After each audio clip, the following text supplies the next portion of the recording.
actually got the ball.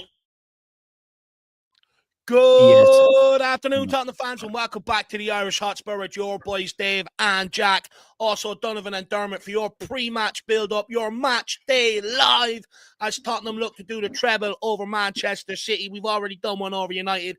Now it's time to do Man City as well, which means then we will have officially the freedom of the city, which means we can all go there when we like. But it's a big game today. As you can see, I'm absolutely pumped, looking fresh as well, straight out of the barbers. I mean, look, feel free to compliment me. You don't have to. It's not obligatory. But look, let's fly around the panel, see how they are, welcome people in, give you everything you need to know, and then let's crack on and talk about this great football club of ours. Jack, how are you, my man? I'm feeling good, Dave. It's like I said in the members preview, the match where maybe more of my delusion especially comes into play, just because Man City, they just always find a way to kind of mess it up against us. And we have this ridiculous record, especially at home, but it's always a good game. It's always going to be entertaining. Of course, maybe that might happen. It might happen, but it always seems to, kind of, end up in a crazy goal fest, and Spurs, fans, screaming and singing deliriously. So I'm looking forward to it. It's always a fun game. Swing cap is on, Gelé is on, as you guys like to call it, but I don't even know if I need it because it's a fixture where I said, I always feel kind of confident in. But, I absolutely love the commitment. You didn't actually have to break that out to the watch along this evening, but, he's gone full for it. Superstition people would have been mad at me. They probably would have thought, I ruined it by not having it on straight away. They probably would have thought I needed to sleep in it, maybe the night before. So many people play the superstitions. Well, for anyone new that is tuning in, Jack did wear that for the first time against Ipswich, and we ended up battering them. So, that's why we're superstitious over here. So that's why we're making them roll it out again today. Down to you, Donovan. How are you keeping, my man? You pumped for this game? Yeah, it's crazy. When we've done the 6, swept Manchester, and like you said, we've unlocked that city and that zone. We can go wherever we want in that part of the game now. So, no, it's crazy, up and down season, and we can find some stability here and some bit of neutralism, and now we're like 4 games on the bounce, hopefully. So, I look, we're at home, so that gives us another point in our favor. So, yeah, let's go over you, Dermo. And how are you, Dermo? You keeping well? Pumped? Yeah, sorry, that was Pep on the phone ringing me for helpline to how to get over after we beat them tonight and getting 6 out of 6 against Manchester clubs. And I just advise them just to take it tonight, go back to Manchester, have a bottle of wine, and just roll out the red carpet when Tottenham come up there next season, because we do own Manchester, and we are going to own them. We're going to beat them tonight. We're going to whip them. We're going to whoop them, because we're the best in the world, and we're a Tottenham Hotspur. Come on. I'm sorry. I'm sure he got the shock of his life when you answered. I think he was probably ringing bald anonymous there. But, look, it's a big game today. If we can win, we well and do truly build a little bit of momentum going forward. But look, Man City, they are in the hunt for top 4 with Chelsea winning last night. The pressure is on. So, both teams have a lot to play for, a lot on the line. We're trying to climb back up that league and try and get ourselves into the European race with 4 or 5 games to go. So, someone's all has got to go. Look, basically, one team has to win this tonight. A draw isn't even on the cards for both teams. It wouldn't be, well, it would probably suit us more than it would Man City to a certain degree, just to keep our momentum going. But look, we got to try and get the win tonight.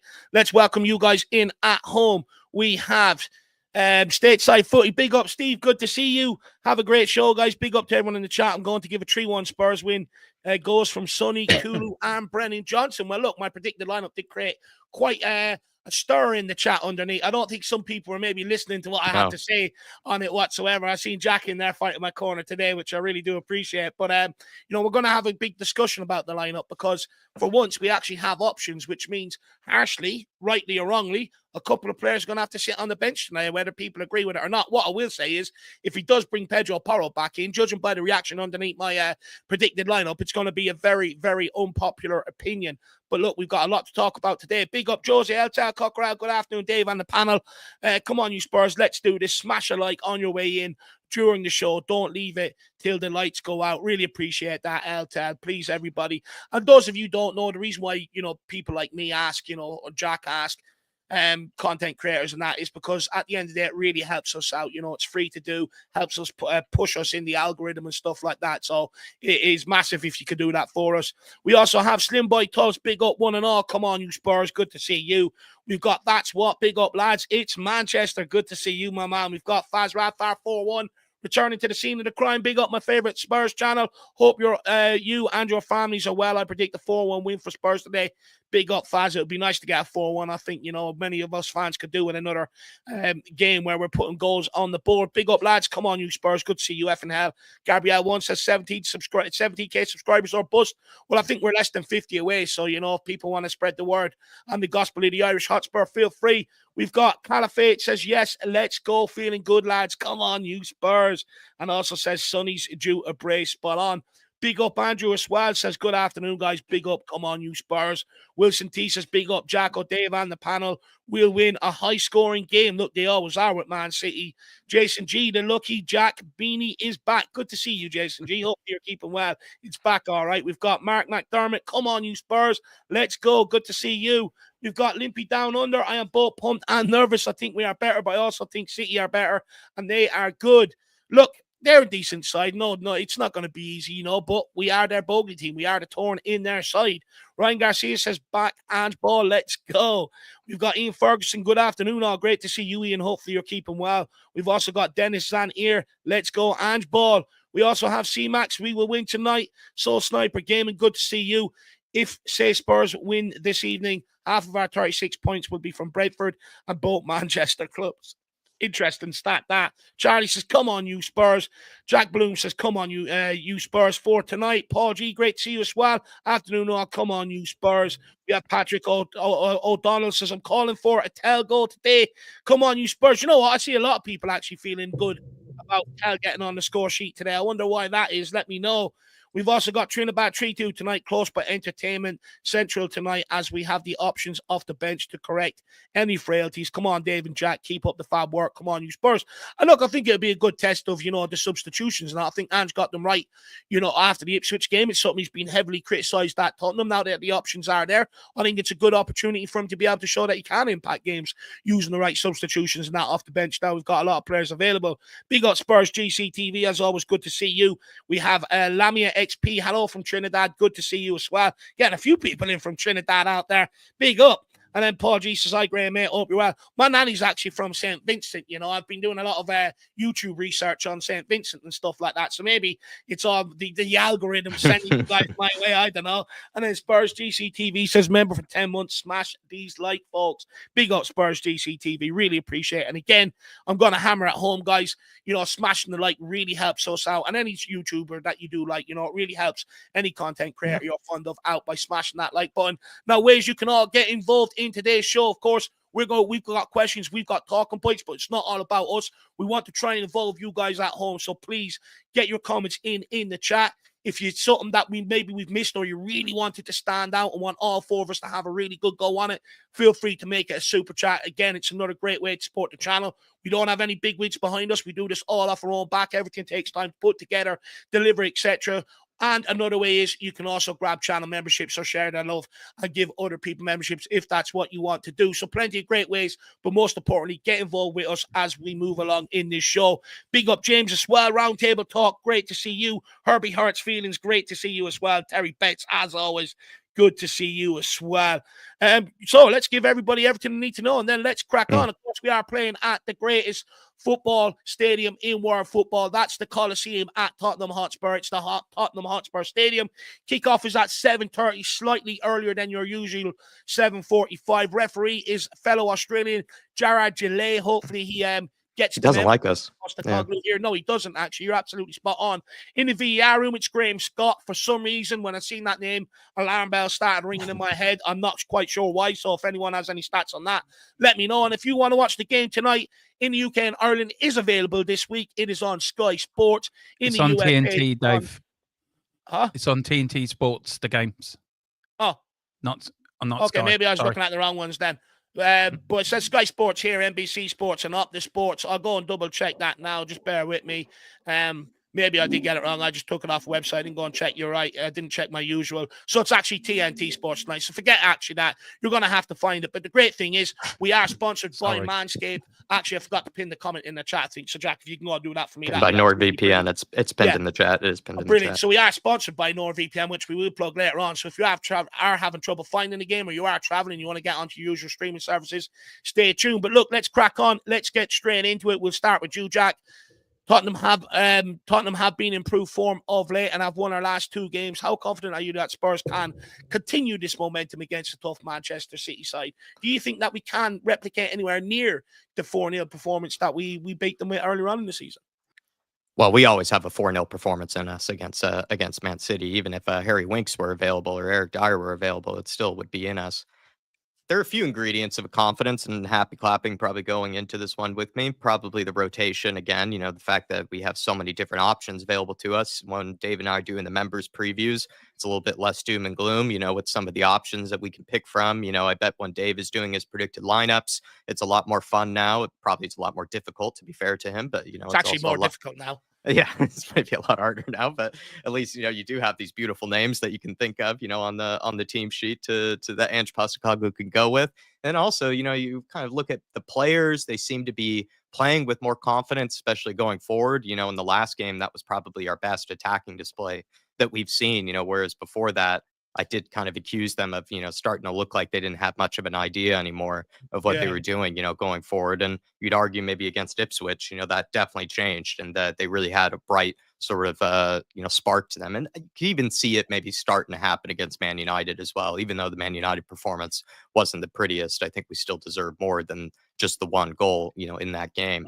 And I think we're seeing signs of improvement, and then we're seeing the players starting to get confidence from maybe the signs of improvement. New players coming back only gives them more confidence. And then maybe lastly, on top of that, Dave, Ange Postecoglou, I joked to you in the press conference, sort of laughing, cracking jokes, with the presser and that type of thing.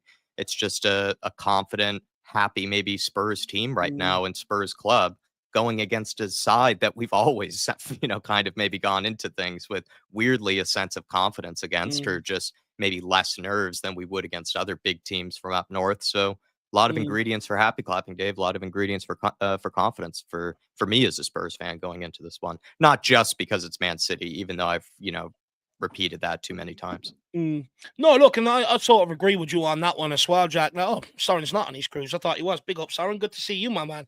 Thought you were in the middle of the ocean right now. No, go on Saturday. I'm sure when we were on Sunday, whenever it was, we said Thursday night, and I just never even thought we were playing tonight. Yeah, do you know what? You're right. I did say it Thursday night. I've said to Jack as well Thursday night. I said it to Dermo, and both of them were like, "No, Dave, it's Wednesday." So I nearly missed tonight myself, lad. To be quite frank with you, be honest with you.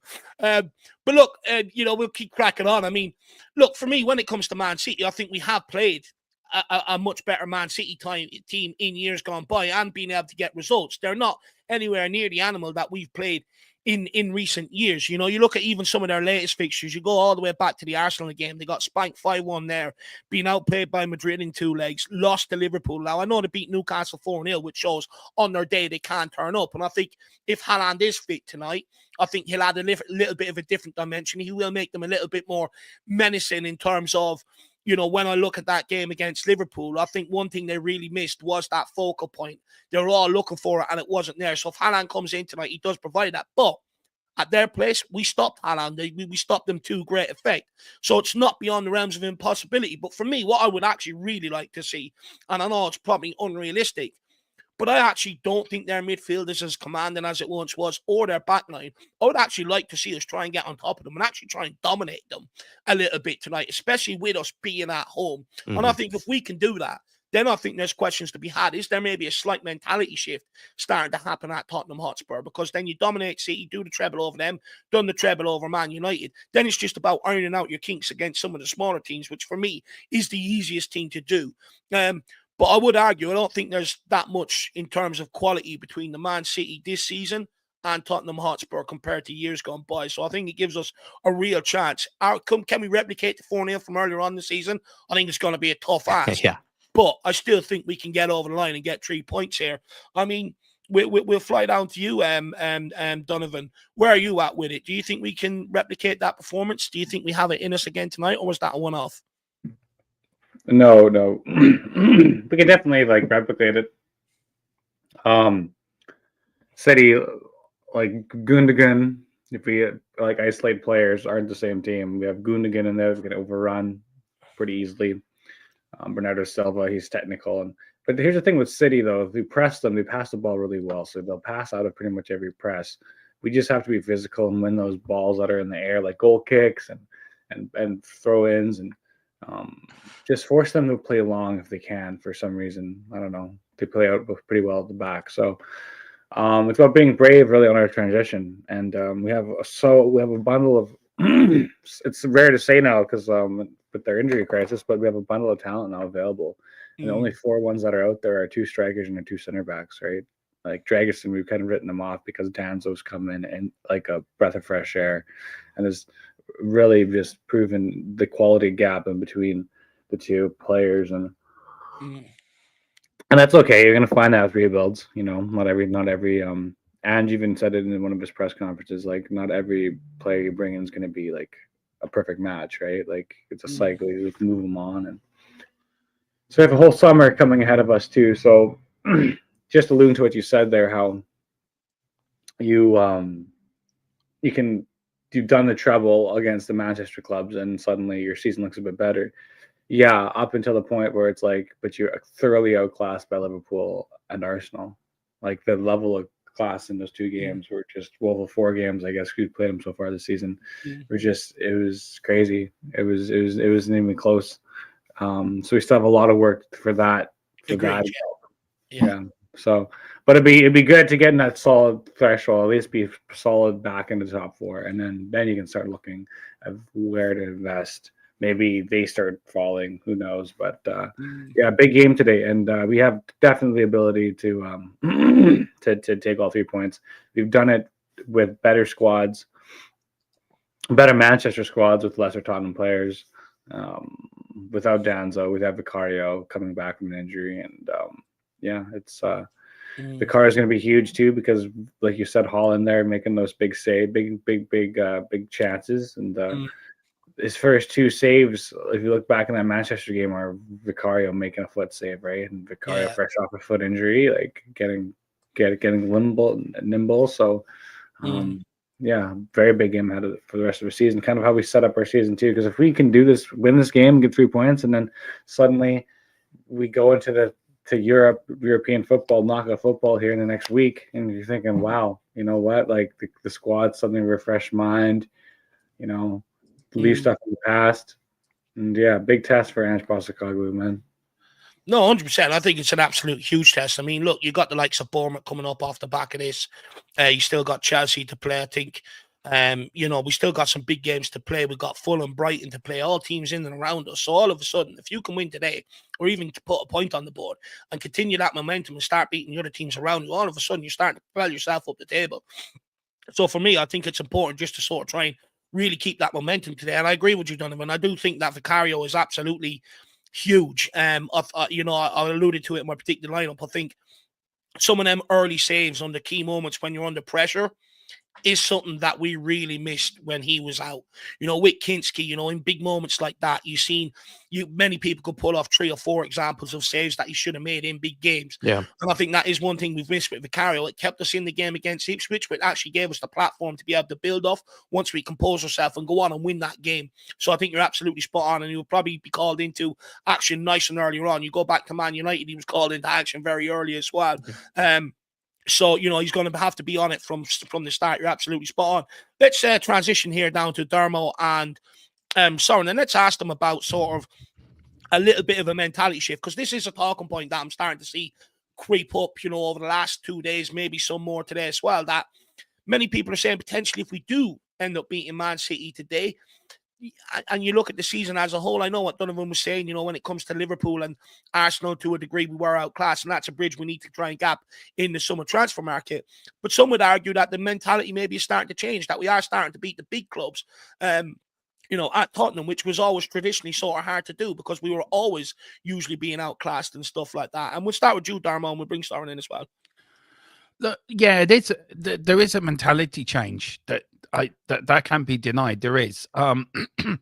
Look, for years the big clubs would come to White Hart Lane and we would struggle. I mean, you look at the game. Famously, we were 3-0 up against Manchester United and lost 5-3 in the second half. I mean, that wouldn't happen now. I mean, God knows what Fergie said to them at half-time. He said 3 words. Don't worry. He's just said, lads, it's only Tottenham. The mentality was, we already won the game. Ange doesn't let that mentality sink into the players now. It's, all about it is over. It's over until it's over. Do you know, like the Rocky sort of thing? You take that mentality. I think like beating Manchester United 3 times this year, beating City twice, hopefully 3 times this year, will give the lads an awful lot of sort of confidence that we can go to Chelsea and get a result. We can go to Liverpool and get a result. And why not? Why can't we? Why can't we go to these places? They're no bigger than us. They're just the same size club as us. We've got a better history than Chelsea have. Chelsea got no history. I mean, they used to have a bike shed as a stadium, still do. I mean, I just think mentality is a big thing in football, and Ange has that in spades. That's one thing Ange has in spades is mentality. He will make sure them players will go out 10 foot tall and hunger and ready to run through brick walls. Now, it's down to the players to continue that mentality. It's down to them. They're in a mentality. Do they think they're good enough? And I think we are good enough. We can win tonight. Well, what do you think of Maddison's comments, Darmo? Let me follow up on that. What do you think of James Maddison's comments? He sort of alluded to that. You look at all the teams around us. He feels like out of all the teams, that we're the ones that are capable of going on a run. I think he's right to say that. It's a little bit late because he could have said that early in the season. But we did have a lot of injury problems. We had the worst injuries in the whole Premier League, I think. And I think Ange sort of used that to death. But Maddison's right. We can beat anyone in the league. Why can't we? We're Tottenham Hotspur, for Christ's sake. And we need players like Maddison. We need players like Bentancur. We need players like Brennan Johnson. We need players like Sonny to step up now, to actually prove their words, to actually back up what they're saying. And if they do, I've said it, and I said it on the fan show that we can get Europe, and I'll stand by that. I think we can. Yeah, through the league. If we win tonight, and if you think about it as well, if say Man City win the FA Cup, then that Europa League place drops down another place. If the team they're playing are already in Europe already, so it could drop down to 8th place this season. So you want to be in and around the 8th or 7th place because you could get in there by the skin of your teeth. But why can't we? To dare is to do. Do you know, isn't that our motto? To dare is to dream. Why can't we not all sit here and think, right, we can get Europe through the league? Why can't we? Well, we can't. We can all sit here and think it, but some people just say, Darmo, it doesn't matter. It's still delusional. I don't care what people think. That's the attitude. I don't give a shit what people think. I'm not going to sit here and be mopey and down and be downbeat about it. There's still football games to be played. There's still a season to be played. We've still got another 10, 12 games left plus Europe. Let's go for it. Let's put the marker down and let's go for it. And let's end the season on a high. And let's just stick 2 fingers up to a lot of them. We're going to end the season on a high. Let's go for it. And why not? Fair enough. Absolutely fair enough. I saw Sniper saying, Gaming says, you sure? Chelsea 2 up in 11 minutes, get battered. Brighton 2-0 up at halftime, get battered. Mentality still needs to be proven. Sorry. Yeah. Soren, where are you at with it, with everything, in terms of today's game? Is the mentality starting to maybe shift a little in terms of against some of the bigger teams? And also, how do you think we should approach today's game? Do you think we should look to try and get at Man City, look to try and dominate? And do you think we're better off sitting there playing on the counter? Well, first of all, I'm going to say Dermot's discussion there was pointless. Absolutely delusional. We don't need to finish 7th or 6th because we're going to win the Europa League and be in the Champions League anyway. So what difference does it make? And cheers, Soren. Yeah, it's all right. I mean, I'm just saying we don't need to worry about the league because we're gonna be in Champions League next year anyway because we'll have a Europa Cup this year. But no, in all seriousness, look, tonight's one of those games where Spurs fans delusionally do get hyped up because we keep beating Man City, and we kind of almost come to expect it now. It's like when Spurs play Chelsea, we keep hoping. Chelsea fans just expect to win. We hope we're going to win. It's like tonight, we expect to win. City fans hope they're going to win.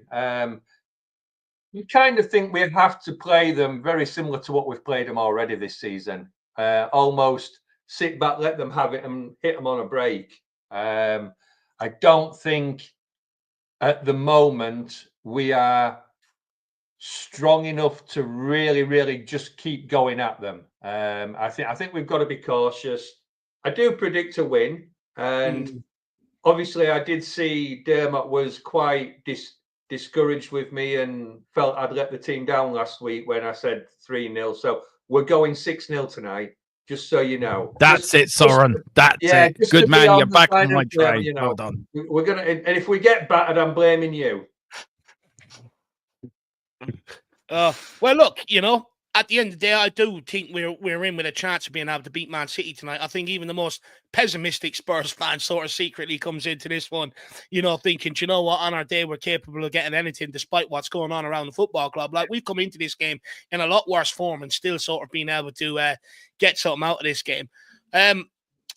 I just wonder what way we're going to approach it. Will it be in a counter-attack approach, or will we look to try and assert a little bit of dominance? Because I do think that option is there if we want to go and try and do that. Because like I said, I don't think their midfield or their backline is as good as it once was. So it'd be interesting to see what we try and do. Maybe it just might be a case where we look to sit in and play them on the counter, and then as the game goes on, maybe naturally we get into it and start to dominate. Who knows? But look, many people would argue, look, just play whatever we've done against them, up their place. Many people would say do the same, where people fascinated. It was actually a fascinating one, actually, because, at the time heading into the game, he's stubborn, he won't change. We beat Man City, all of a sudden he's changed, he's deviated and stuff like that. So let's see what happens tonight, but it's a big game. Nonetheless, Dermot trying to ask gifted out channel membership. Who's that gone to, Jacko? DJ Samuel, big up to DJ. He's, once again, hoping to get him on the fan show at some point. And then Fazzy Radfar as well, saying, trust me, we are the last team City want to play right now. I mean, Dave, Pep Guardiola is shaking in his boots in general, I think, against any team. Now that he's coming up against Spurs at home, do you think that's his worst possible nightmare for Pep Guardiola if you were in his shoes? 100%. It gives them sleepless nights when we come around, especially, I think probably more sleepless nights when they're a team that's in form, because they know they need to beat us. But yet, we're always that tricky obstacle when it comes to Pep Guardiola. But look, no, we're the last team that they do want to play. You're absolutely spot on there, Faz Radfar. But equally, it's hard. You can't really take them for granted. They are capable of beating us on their day as well. But let's wait and see what happens. Interestingly, Pep actually changed tact heading into this one. He knows that Kulusevski is the thorn in his side. He knows Kulu also always turns up. What he's actually gone and done is praise James Maddison, and I think maybe he's hoping that if he just doesn't mention Kulu's name, he won't turn up. So I'm hoping that's actually added fuel to the fire for Kulusevski, and he just goes, do you know what?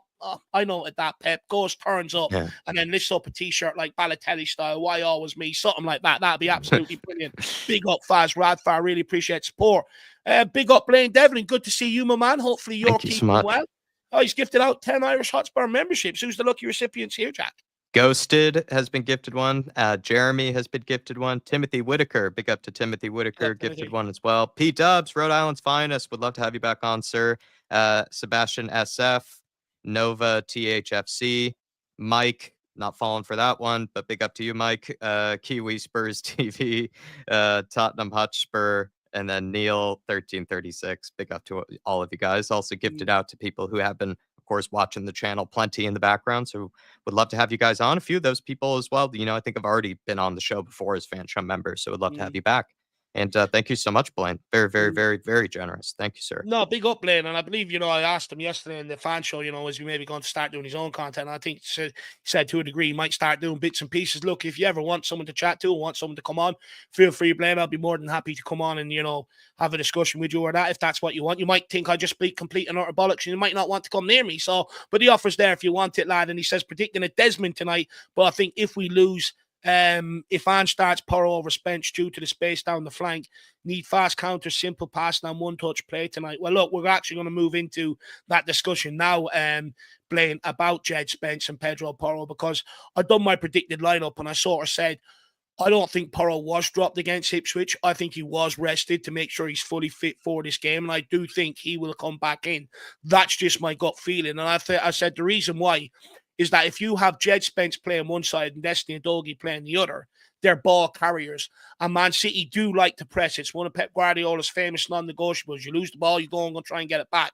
And if I'm Pep Guardiola, I tell them, double up on them wingers. They're going to look to dribble you, try and take the ball. We take it off them, we're straight in behind.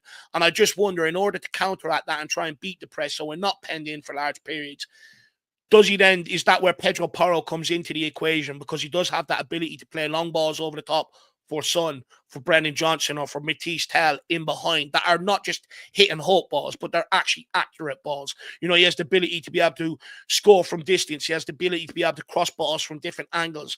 And I just wonder, will he go with Pedro Porro on that basis? Now, me personally, I think wrong option. I think if Doku plays up against Pedro Porro tonight, I think it's game over personally. I think Doku will absolutely run rings and use that space that's available down that right-hand side, especially if Haaland is playing through the middle, because then you have that target man. So I think that's what's going to happen tonight personally, but I want to go around the houses. Let's find out where people are at with this fullback situation and how you think, you know, it's going to be set up tonight. And guys, in the comments, let me know if you think I'm speaking utter crap, or do you think there's a method to my madness? Let me know. So guys, take it away. Who wants to come in on this? Who's passionate about the fullback situation today? I think starting Jed Spence has to start tonight. I don't think Porro's good enough. I think Jed Spence has proved himself this season that he's proved everyone wrong. He really has. If you want a redemption story, there it is in a nutshell, Jed Spence. Look, Porro, I think, should be pushed forward as a winger, more as a defender. I think Jed Spence Are we not guilty here, though, Dermo? Look, I'm not having a go at you, and this is something that, you know, I've heard a lot of people say. But it's like, are we not guilty of doing what we always moan about, where it's like you're repurposing players? Like, look, Porro ain't a winger. You know, he's played wing back or full back his whole career. He's not a winger. And it's just sort of like, if we need a winger, go and buy a winger. Do you know what I mean? Well, Gareth Bale wasn't a winger till we moved him up there. There's plenty of players that... Yeah, but there's plenty of players that have changed position. That he's a great crosser of the ball. That's the thing with Porro. He can whip across in no problem. So there's plenty of players that have changed position midway through their career. Steve Perryman was a midfielder, went back to a fullback. There was players in Ledley King, I think, started as a midfielder, went back as a centre back. He could play in both positions. There's no players today in this stage of football have to play 2 or 3 different positions. They have to be comfortable in playing in 2 or 3 different positions. You could say Jed Spence wasn't a left back, but he now is a left back and a right back. Archie Gray's a defensive midfielder, but now he can play centre back. He can play full back. So I think it's not about repositioning players. I think it's about players having them suited for different 2 or 3 different positions. And if you've got a player that can play 2 positions on the right side, play either right full back, right rim back, or right wing, then I think that's beneficial to you. Because if you want to change it up during the game, you can say, right, I'm going to take off, say, Brennan Johnson. Right, I'm going to bring on Jed Spence. I'm going to put him at right back. I'm going to put Porro down the right wing. You know, you can change it. It suits your narrative as a manager to change the system up as you see fit. So I don't think it's repurposing. I think today's football is a little bit different than what it is. It's all about playing in different positions. And if you look through the Tottenham squad, there's players playing out of position that now are comfortable playing in all different positions. And I think it's the way football is. It's not a Tottenham issue, though, Dermo. I'm not being funny. Like I know what you're saying, right? Look, Jed Spence, I've always argued if you can play right back, you should always be competent at playing left back if you're a really good player. You know, Archie Gray has filled in at centre back and he's done reasonably well. But, you know, it's not a long-term solution. You know, I disagree with you about this is the modern-day way where everyone has to be versatile and play across all positions. That's a Tottenham issue, and that's had to happen because of injuries and because of squad depth. You go to many other Premier League teams across this country, they don't have as many players that fill in in other positions as much as we do at Tottenham. So I completely disagree with you there. Yeah, I mean, it's down to then comes down to your transfer policy then. You don't buy the right players for the right positions. Then if you got an owner or somebody who doesn't back a manager, what's a manager supposed to do? He can't just sit there. If an owner if an owner's not going to back the manager, then what's he going to do? He's got to put players in different positions. And I just see the game slightly differently to everyone else. I see it slightly differently to people in the chat. I know, again, people can say what they want in the chat. I don't care. But I see how I see it. And I will stand by it and I stand over it. And me and Dave have had plenty of conversations privately. We don't agree on anything, but we do come to a consensus that we both love this club and we both want the best for this club. We all do. But if you don't have an owner that's going to back a manager, what's the manager supposed to do? he's going to have to recycle players into different positions because he can't get the players he wants in. It's not like Pep going out to buy any player he wants, or Jurgen Klopp can go out and buy any player he wants for Liverpool or wherever at Manchester United. We just don't do that at Tottenham. So what's he supposed to do? He can't just... Sorry, Jack. I'll chime in on the Porro thing because I really did want to come in earlier, but I think I needed some thinking juice from the coffee on it. Just because I'm still waking up, and also the swim cap, is harder to think with sometimes as much as it looks nice. So, it's hard. I actually don't know if it helps my thinking abilities as much, but maybe it helps the fashion. With Pedro Porro being positioned as like a right wing, I think we're only doing that in our heads because we're so desperate for any bit of quality out on the right wing at times, because Johnson can be a little bit disappointing. Kulusevski, we kind of just drove into the ground, over there as well. And also some people just don't necessarily love him out there. We haven't had, that, just automatic right wing, type of player that's just been exactly what we've been needing for this system. Someone who's really positive, can run at his fullback, drive at the fullback, carry it into the box, put in good crosses, be able to take his man on one-on-one and be that direct sort of player. Pedro Porro, honestly, if you really played touch tight to him as a fullback and he were playing as a winger, I think he would struggle then, because he's not that guy that can drive at his fullback and try to get it past him. He could probably do it every now and again. He's a clever player. He has probably a bit of rotation, has, ability to create space, but he's not going to be able to do it every time like most wingers who are really, good at it. Think of I don't know, just because of recency bias, watching Brighton and Bournemouth, like a Matoma, Semenyo, these type of players, they're able to create that space between them and their fullback in a variety of ways that might go unnoticed. And Porro, in my opinion, is not athletic enough to do that. And he doesn't really have the ball carrying ability to be able to do that. I think if you really got touch tight to him, you could probably make life very difficult for him. Whereas when he plays fullback, there's naturally going to be space there. There's naturally going to be space for him to be able to whip in crosses, for him to be able to pick out passes. Fullbacks usually are given a bit more space than wingers are. And we know in Ange's system, these wingers are usually just hugging the touchline, hugging sort of the chalk, and are looking to drive at fullbacks from there. And they're usually being, kind of marked pretty tightly at times as well. And I just think Porro would struggle with that, And the only reason we're suggesting is because Brennan Johnson, this might be my own bias here, but Brennan Johnson's just so shit sometimes at what we're talking about that, we just want Porro to do it instead. Well, we're going to have a conversation around Brennan Johnson actually shortly, so just everyone hold back on the Johnson thing. But, when it comes to the Pedro Porro as a right wing, I think there's an element of son's a striker. Be careful what you wish for. It doesn't always work out how you think it does. There's a lot more to take in consideration when you're playing in the forward area. You've got to play with your back to goal. Right at fullback, Pedro Porro has everything ahead of him. He sees everything.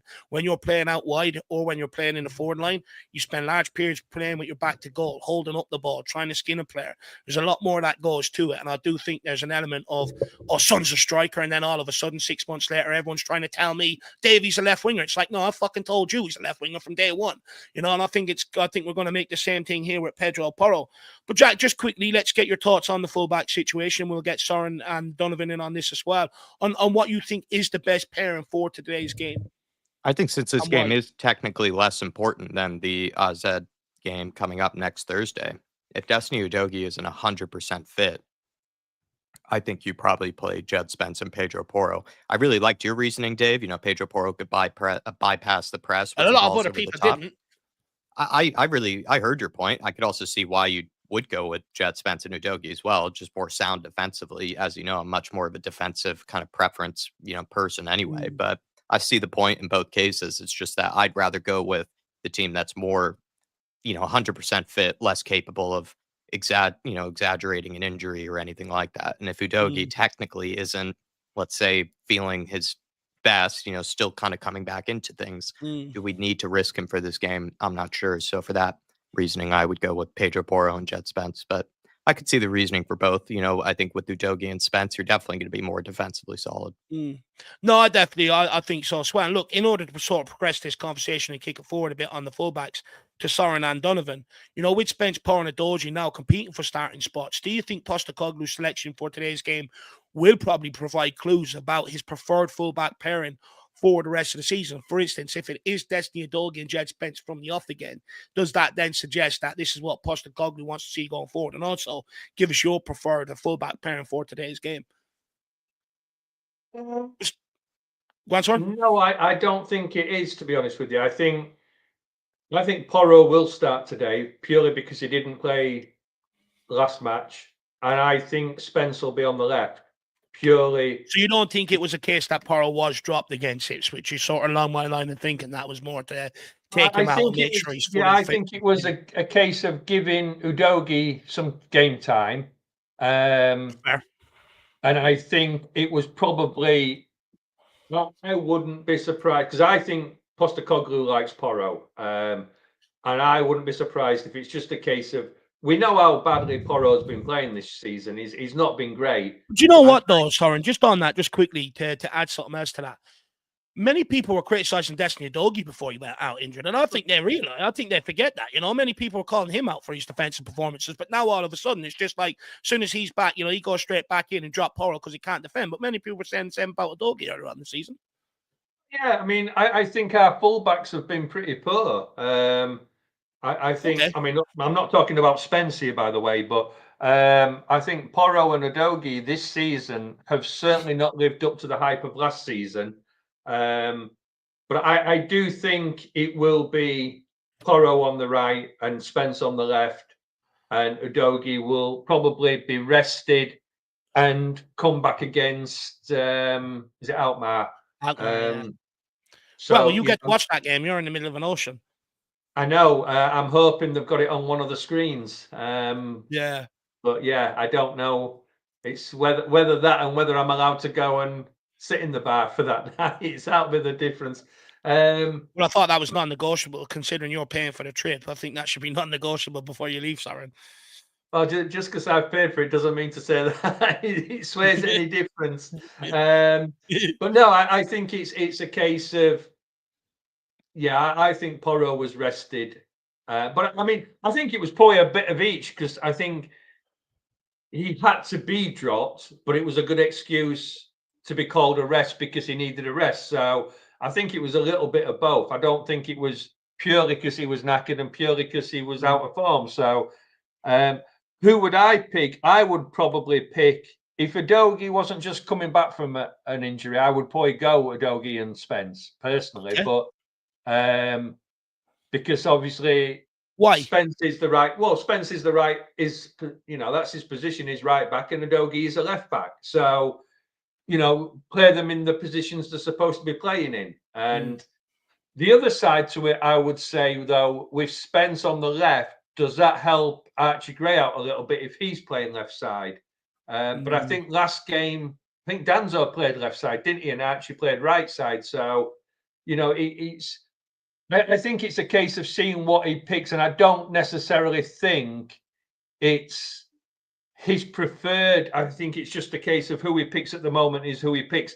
When everybody is fit, we might see certain players being picked over others. But I mean, you know, looking at it long term, Porro maybe won't be here next season. So, you know, maybe it will be Jed Spence, and that will be starting to be played out in the manager's mind. I mean, I do think he'll still be here next season as well, controversially. But a good end of the season. You never know. Oh, this is it. You know, I mean, if we rally up in the league a little bit and we do manage to win Europa Cup, then I can't see how we can get rid of him. But anyway, fullbacks, yeah. Personally, I think it will be Porro and Spence, but I'm not averse to seeing Porro, Spence and Udogie. It's a weird one for me because I do think Spence and Udogie are probably our two strongest in terms of defensive solidity, which many would argue is the first priority when you're picking your fullback. You know, and I do think it's a case where I think Porro does have to go back over the summer, look to, you know, improve defensively and come back and try and show that he's improved defensively if he really wants to put himself in the hat when both are fit. Because I do think when both are fit, eventually, and Postecoglou will realise that Spence and Udogie is probably his two safest options. Just quickly, Rooty too. Look, I'm just begging you, for me, you've been around a long time. We love each other. Make a pass. I just have a habit of saying what comes to mind. Look, I will try and do a doggy for you, though, I promise, or you doggy, whatever you want. Yeah, you doggy. I'll try Rooty too. And then Lee Moody says, Sod getting married and having to miss games. How awful. I mean, look, personally, if I was getting married and the game was on, I'd make sure there was a screen in the background for me to be able to look, saying I do just as Tottenham score. That'd be priceless, wouldn't it? But Donovan, you have sat there nice and patient, my man, listening to a lot about the fullback situation. We've covered a lot in terms of fullback pairing tonight. What do you think is our better fullback pairing going forward? And obviously, feel free to chime in on, do you think Pedro Porro can be a right winger? Me and Jack sort of think it's repurposing. There's a lot more difference to it. Yeah, but Dermot seems to think you can. Where do you sit on that? No, I like to cycle the conversation on from fullback talk, but I did kind of start the night leading with having Pedro Porro starting. But then hearing about, the argument that Destiny Udogie needs to be rested and starting that AZ Alkmaar game, that's a good point. So Jed Spence is like one of the best players in the country right now, right? So he's just untouchable. So he needs to start. So Porro and Spence are my most likely starters. And yeah, Pep's going to look to press, probably put a double on Spence, but the guy can pivot. The guy can turn, he's got sauce, he can dribble, and he's a big guy. He's got a big frame. He holds people off like Dejan Kulusevski, and he'll spin them. And once he's facing you on the ball, it's all over. It just shows how good of a player he really is. And it's really surprising because it's like this guy's been, under contract for us for about 2 or 3 seasons now, and it's like now we're starting to see how good this guy really is. So it's really exciting to see, and it just adds another element to our passing out of the back, and that's someone who can take it and just run 30-40 yards and just kind of alleviate pressure. Sometimes that's old school. We need that. So yeah, it's a big player like Rico Henry for Brentford before he got his big injury there. He was good at that, and he was nimble, and he was able to be dynamic with the 1-2 passes, and be able to just spread that pitch. And now Viz is really advocating for him, but now it's like we have our own Jed Spence. We don't really need it now. So, but yeah, just let's move it on. I think for me, it's just I think it's Porro and Spence. Porro and Spence, interesting. Fair enough. Well, look, let's move it on, guys. And I do want to sort of talk about the midfield. I don't think there's any conversation to be had around CDM. I'd be surprised if Basuma comes back in. He's got 1 year. His contract is up in 2026. For me, I think, you'll end up seeing him being phased out. He often spends time on the bench when everyone is fit. So I think Bentancur will probably come in there. But we're going to start with you, Donovan, in terms of the makeup of the two ahead of that, because I think there is a lot of debate in and around here. You got someone like Lucas Bergvall, who was absolutely brilliant against Fulham, has been really good for a while, putting a lot of consistent performances. Many people would argue he's undroppable in that midfield right now. But then, you look at Brennan Johnson's, for instance, he has a brace off the back of Ipswich. Son is back to his best on the left-hand side. Madison is, assisting and scoring goals. He came off the bench and done very well. You got Kulusevski after scoring. So the reality is someone's going to have to miss out. And I would argue, I think James Maddison does have to come back in for today's game, especially when you take in his performance against Man City earlier on in the season. Man of the match, scored a brace that day as well. So what is the two midfielders ahead of Bentancur? What do you think is the best dynamic for us, and why are you picking them today? See, for me, like, yes, this is a big game, but it's not as big as the AZ game. Like, that's the game we need to win this season. Like, we need to win the Europa League. So I think that's the game that we need to hold Madison back for. That being said, Madison needs to be like the first name on the team sheet. Like, we need a player like him to be able to like pivot and turn on the ball. And like we play better with Madison on the team. And it's like one of those old Poch teams where it's like, okay, just pick the 11 best players we have, and then we can somehow make it work. And we saw formations and areas, possession in different areas of the pitch. And we saw like groups of 4 being broken off, and it happens organically. But Bentancur, yeah, he's a solid 6. And then in front of him, Sarr, he always performs well against Manchester City. So Sarr for me is a must. He covers. You think he comes in today? covers a lot of legs, covers every blade of grass. He runs well. The thing with Pape Matar is just he kind of needs to like not get an early yellow card because that kind of just makes him average, right? It makes him really average because he has those long legs that just kind of nip. And He seems to be out of favour at the minute, though, Donovan. Why do you think that is? It just the football hasn't really like the teams with lesser opposition like that don't demand that running. We kind of just need more technical players in the midfield that can take the ball and like slow it down and almost like play with it a bit and be able to play those intricate 1, 2, or 3 passes where it's like when you see him in the final third, that's where it kind of breaks down with Sarr. He can't really play those intricate passes that the Dejan Kulizeskis and James Madison's can, right? So ideally, a perfect midfield 3 would be for this game would be James Madison, Bentancur in the 6, and then Sarr as an 8. But what I think he's going to do is well, then it's like, okay, if he plays like that, then he's going to say Bergvall's good enough to start against AZ Alkmaar and like hopefully he'll help us win us the game. And is it 2 legs? Is that AZ game 2 legs? 2 legs. Okay, then I'll be like more okay with that. And if there's a single knockout game, then it's like a different story. But if it's 2 legs, Bergvall can start that AZ game, and yeah, let's get the best out of James while we can because as much as we do need to win a cup, we do need to crawl up this league. And now we're on a good run of form, and we've been blessed somehow through all this adversity that now we have a bit of momentum, and that's something we got to protect too, right? Like not only do we got to protect the form, we got to protect the momentum. And if you can protect that, you can harness that, man, you can go on a run. And I really only thought, like you said earlier, I don't know if it was Jack. Oh man, I love that hat, bro. Like, look at them, all vibes, the sun coming down on them and the hat. But I was thinking the only game we would really lose is the Liverpool game, that second Liverpool game. And it pisses me off because it's always been Liverpool. Like even at our best, even with our pod days, it's always been Liverpool. It's just been that team that was haunting me, giving me nightmares, man. That red kit and New Balance, and yeah. But no, it should be Madison, Sarr, and Bentancur, and that'll be the best midfield for the City game today.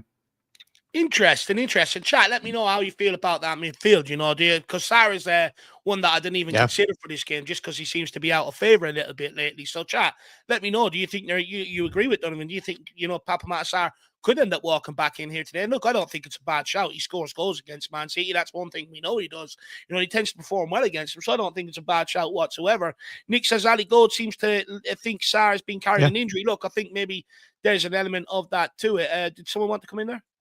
Well, I think a lot of people have been incredibly harsh on Sarr. I think at one point he was probably one of our players of the month, if not even nominated as like the player of the month. So I think it's like the recency bias, you know, is also coming to things here. It's like maybe we just went through such a poor run of form that, you know, a lot of players, right, you know, ended up maybe suffering, you know, and their form dipped with that. And I think Pape Matar's, to be honest, yeah, I think he had some poor performances, but like a lot of guys, you know, I think he was run into the ground really. Kulusevski had some poor performances. Poro's had poor performances. They've all just been run into the ground. I think he was up there with some of the most minutes played. And he's a guy that really does rely on energy and does rely on his stamina. And he has that sort of motor in his game.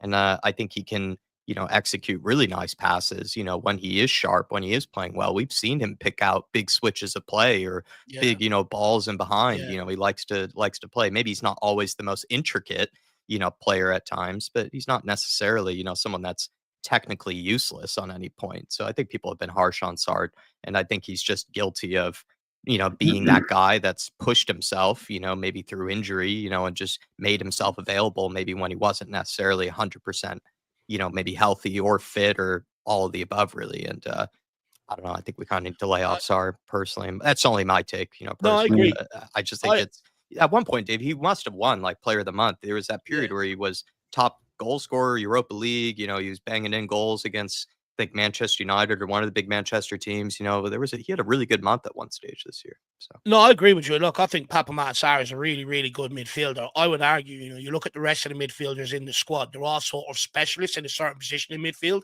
I would argue Pape Matar is our only true box-to-box midfielder in that team who can physically do it. You know, we see him getting up there, playing others in, you know, taking shots, but we also see him back there defending down the right-hand side, doing his job across the middle. And I'd argue the only one that is box-to-box. So I think that Pape Matar actually brings a lot of value to this team in general. And I do agree with you. I do think people has been harsh. I think when it comes to Papa Sarr, I think the minute he has a bad game, he's one of them players that people automatically sort of jump on. Whereas me, I sort of tend not to, because I would argue he has a lot more good games than he does bad games. I think the bad games are very few and far in between, and I can't really remember any disasters that he's had in a Tottenham jersey. I think he's a pretty consistent performer. However, you know, he has been out of favour lately. Maybe it is down to what Nick is saying, that maybe it is down to maybe him carrying an injury. I think there could be some truth to that. There was a period there where him and Bissouma were both injured, and I think they end up playing a 45 between them or something like that to try and get us through a game. So I do think there is an element of truth to maybe what Nick is sort of bringing to the table there. But it'd be interesting whether he's just sort of thrown straight back in here tonight out of nowhere or not. Very interesting. But look, let's go around the panel. I mean, look, Kulusevski is one that I think when I went round looking at what a lot of other people's predicting lineups were, what a lot of the articles were saying, a lot of them are actually suggesting that maybe potentially Kulu drops to the bench today. And I think there may be guessing that off the back of Postecoglou saying there is a couple of players that he needs to protect, and maybe they feel like he could be one of them. And maybe it comes off the back of the Sky Sports interview that he gave where he spoke about, you know, ahead of the Ipswich game, that there's games this season where he's played at 40-50%.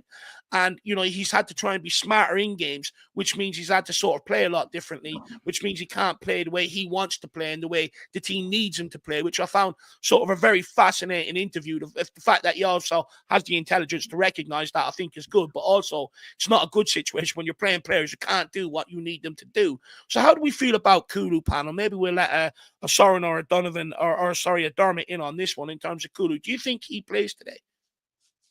I picked him in my predicted lineup. I picked him in the midfield three of Bentancur. In the midfield or out wide? In the middle. In the middle, okay. 10.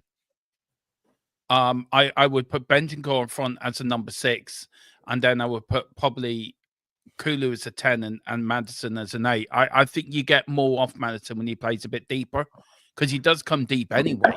So I think you get more effectiveness out of him. I would play Kulu tonight. I wouldn't drop him. Why would you drop one of our best players that's been consistently? Well, I think some people are more saying due to fatigue, though, Dermo, more than anything. Not due to how he's playing. It's more down to fatigue. Well, we got 7 days before the next game. Yeah, it's not like we've got a game at the weekend. We got set. I mean, that really hurts me. We're not involved in the FA Cup the weekend. I mean, that really does knock me. But we've got 7 days between now and Europe, so he's going to get a few days off. Probably come back training Monday for the game on Thursday. So why can't we not play him tonight? You get a few days off and then give him a rest. I think you got to play your strongest 11 tonight. I don't subscribe to this. This doesn't mean as much as the game on Thursday. Every game means everything. This is as much as important to us as the game on Thursday is. So you play your strongest 11. If you had a game at the weekend, I would agree. You have to chop and change. But because we haven't got not another game for the next 7 days, you play your strongest midfield 3. And for me, that's Bentancur, Kulu, and Maddison. That's the midfield 3 I play. That's the sort of midfield I went with. And, you know, underneath the predicted lineup, Soren, a lot of people called me crazy, which, look, I can understand. You know, from the CNI test, you look at it and go, that doesn't work. Where's your workhorse in the midfield? You need a Bergvall. You need a Sarri in there.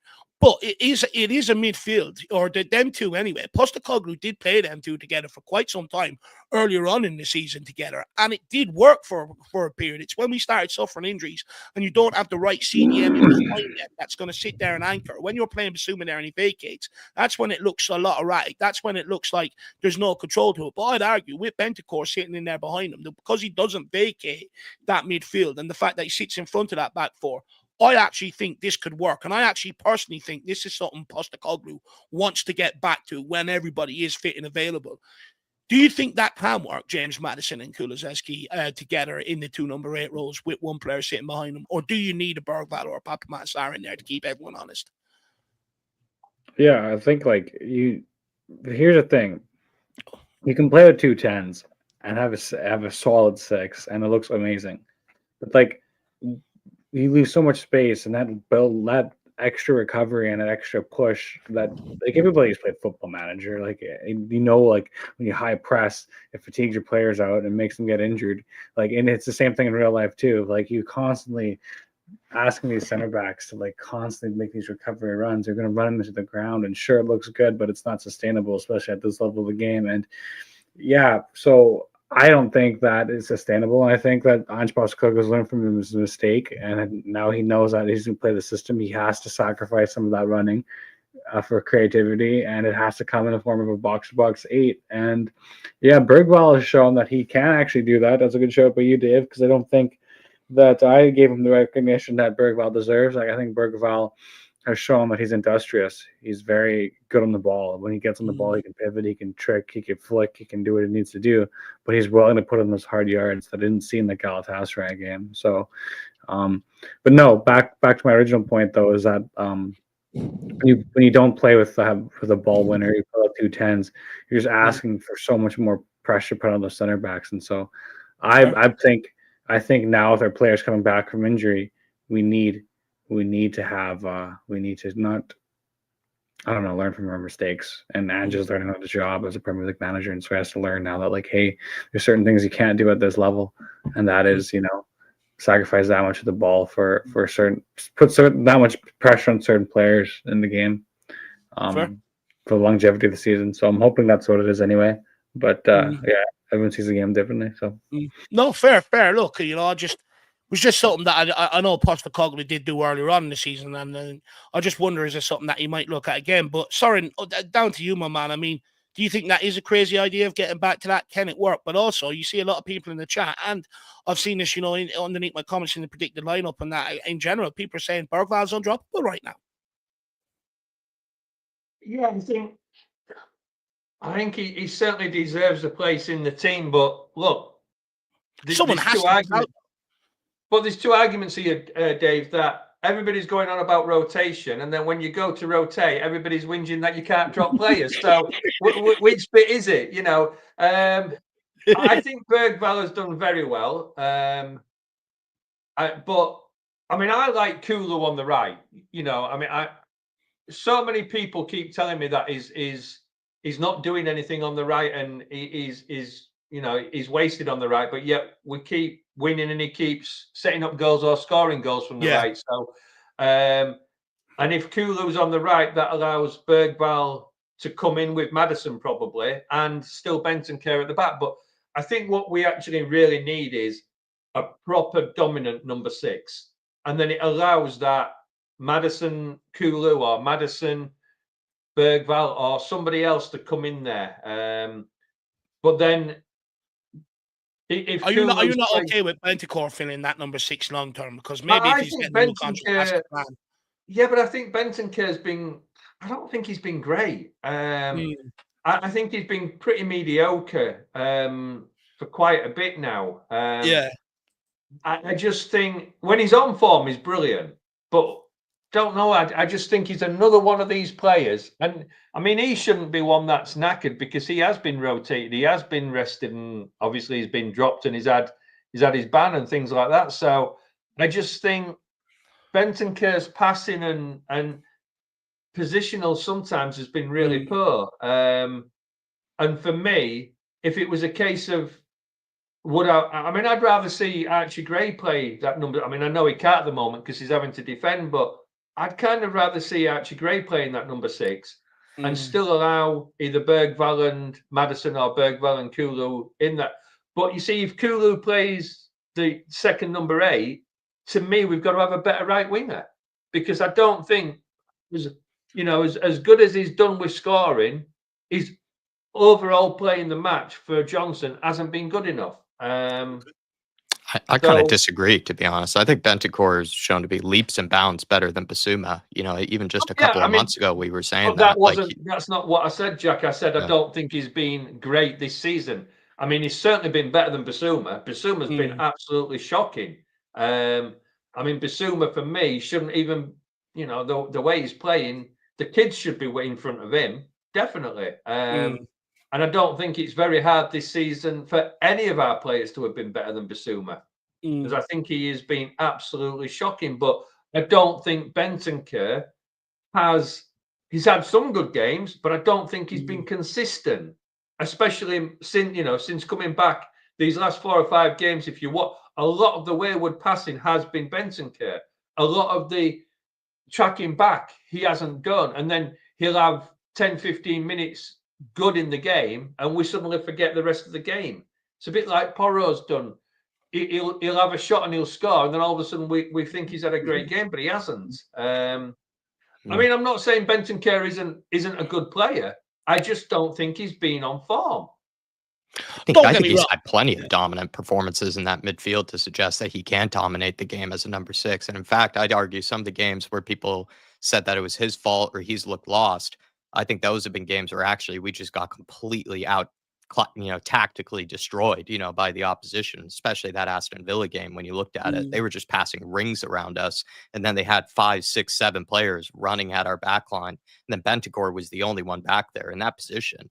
Anyone is going to look poor and anyone's going to look clueless. And even this is the part that I'm actually ashamed of Bentancur, is that even in the second half, we saw that they were just getting run through so many times that eventually he actually just gave up on one of the goals where he probably could have gotten a foot in, probably could have gotten a challenge in. I think inevitably it would have gone into the back of the net, but that was where I started to question maybe Bentancur just a little bit on terms of mentality, really, because if he wants to be this leader and maverick, in the midfield, even if, you feel like you're just being run past every time, you still need to show that effort and you still need to show that mentality. But I think he didn't do that game. But I think times when Bentancur's looked poor, it's been because he's been recovering from plenty of shocking injuries, like actually really poor injuries. Ones where, again, he's gone to the hospital straight away, off of the back of an ambulance.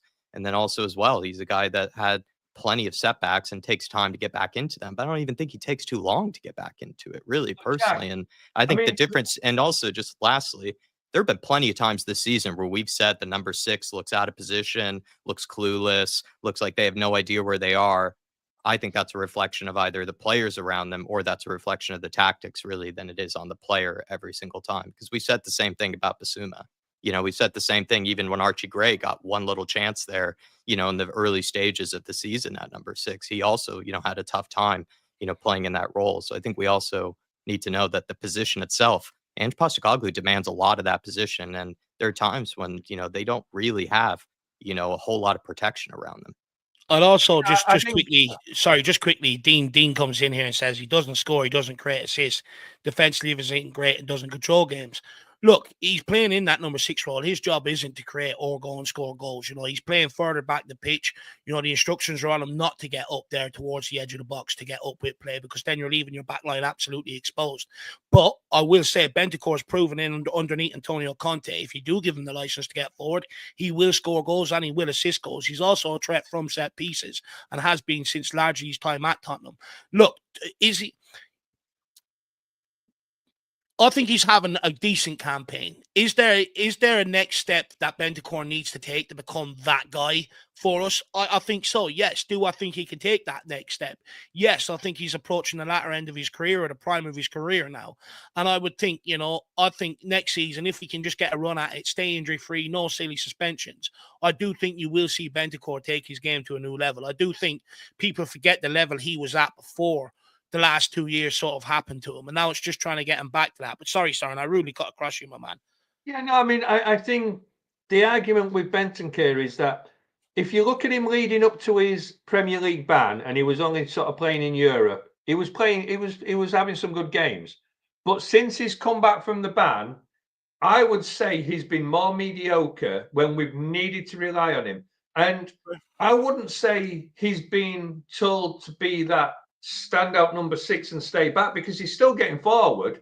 He's still, he does still go but from forward, that number 6 star role, you're not getting up there on the edge of the box like a Madison or like Postecoglou doesn't play that type of 6, does he? But I mean, one argument I'll have with Jack there is Archie Gray, when he came and played that number 6, he had 5 minutes and then he was injured. So to say he struggled, I meant in preseason. Oh, sorry, right, fair enough. But I mean, pre-season, you look at, everyone goes on about him playing at Bayern. He was ill.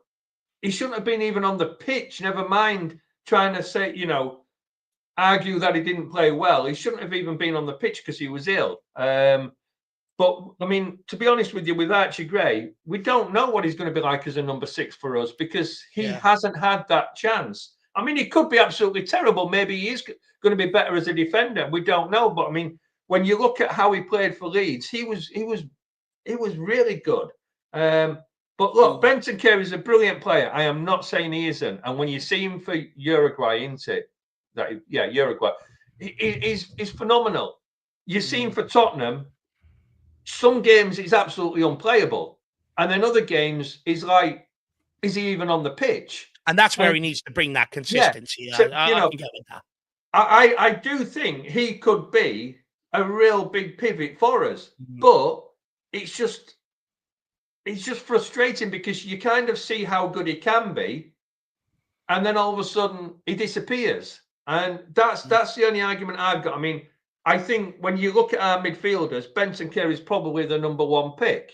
I don't think there's an argument against that. I think he has to play if he's fit. The problem is you just want a little bit more from him in every game rather than some games. And, you know, I mean, look, the injuries he's had, they were massive. You know, they were could have been career ending in some situations, but he's come back and he's had long enough now to have got back onto a role that, especially with his bands in the Premier League, you know, and just playing in Europe, he's had time. He's had games where he could have come in and you expect him to step up. And we're not talking about big teams like City are out. You know, we're talking about some of the lower teams. And he's looked average, if at best. No, look, you look at the Ipswich game, you know, it wasn't his best game. I can understand where you're coming from. I do think, you know, Bentancur needs to bring that consistency. And I would hope now, you know, because being out for sort of on and off for 2 years, it is quite a long time, you know. And I do think, you know, the more he gains match sharpness, gets his fitness back to be able to last a proper full 90, I do think you will start seeing a lot more consistency in his game. But guys, I do want to take a little bit of a break here because I want to bring you the very best in class. Look, we try to produce the very best shows that we can here, and just like that, we want to try and bring you the very best sponsorships that can help make a difference to your life. And we've managed to do that with NordVPN, and I mean we as a collective, all you guys out there and everyone that joins us. And I know some people are going to say, well, Dave, next logical step, what is a VPN?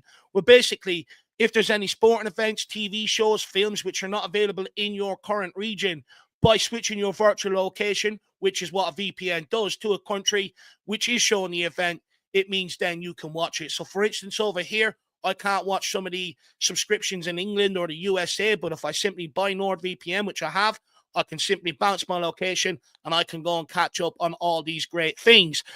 Next thing, what does NordVPN come with? Well, guys, it does protect your data like bank details, passwords, and online identity.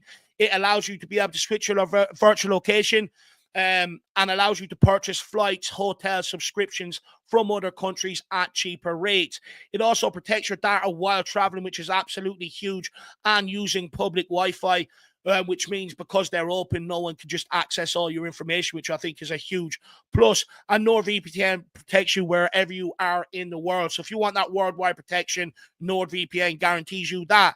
Also, threat protection features protect you from viruses, malicious malware, and phishing sites. And we all know that everyone has trouble with that from time to time. So just for a peace of mind, it's absolutely brilliant that NordVPN that offer that. And not only that, guys, it is the fastest VPN in the world. No buffering or lagging while streaming, and stops your ISP bandwidth from throttling up and down, which is actually what causes your lagging and stuff like that.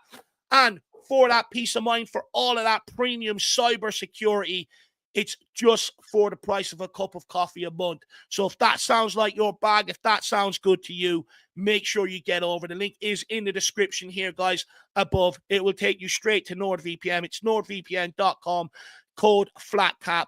And our link will also give you 4 extra months on the 2-year plan.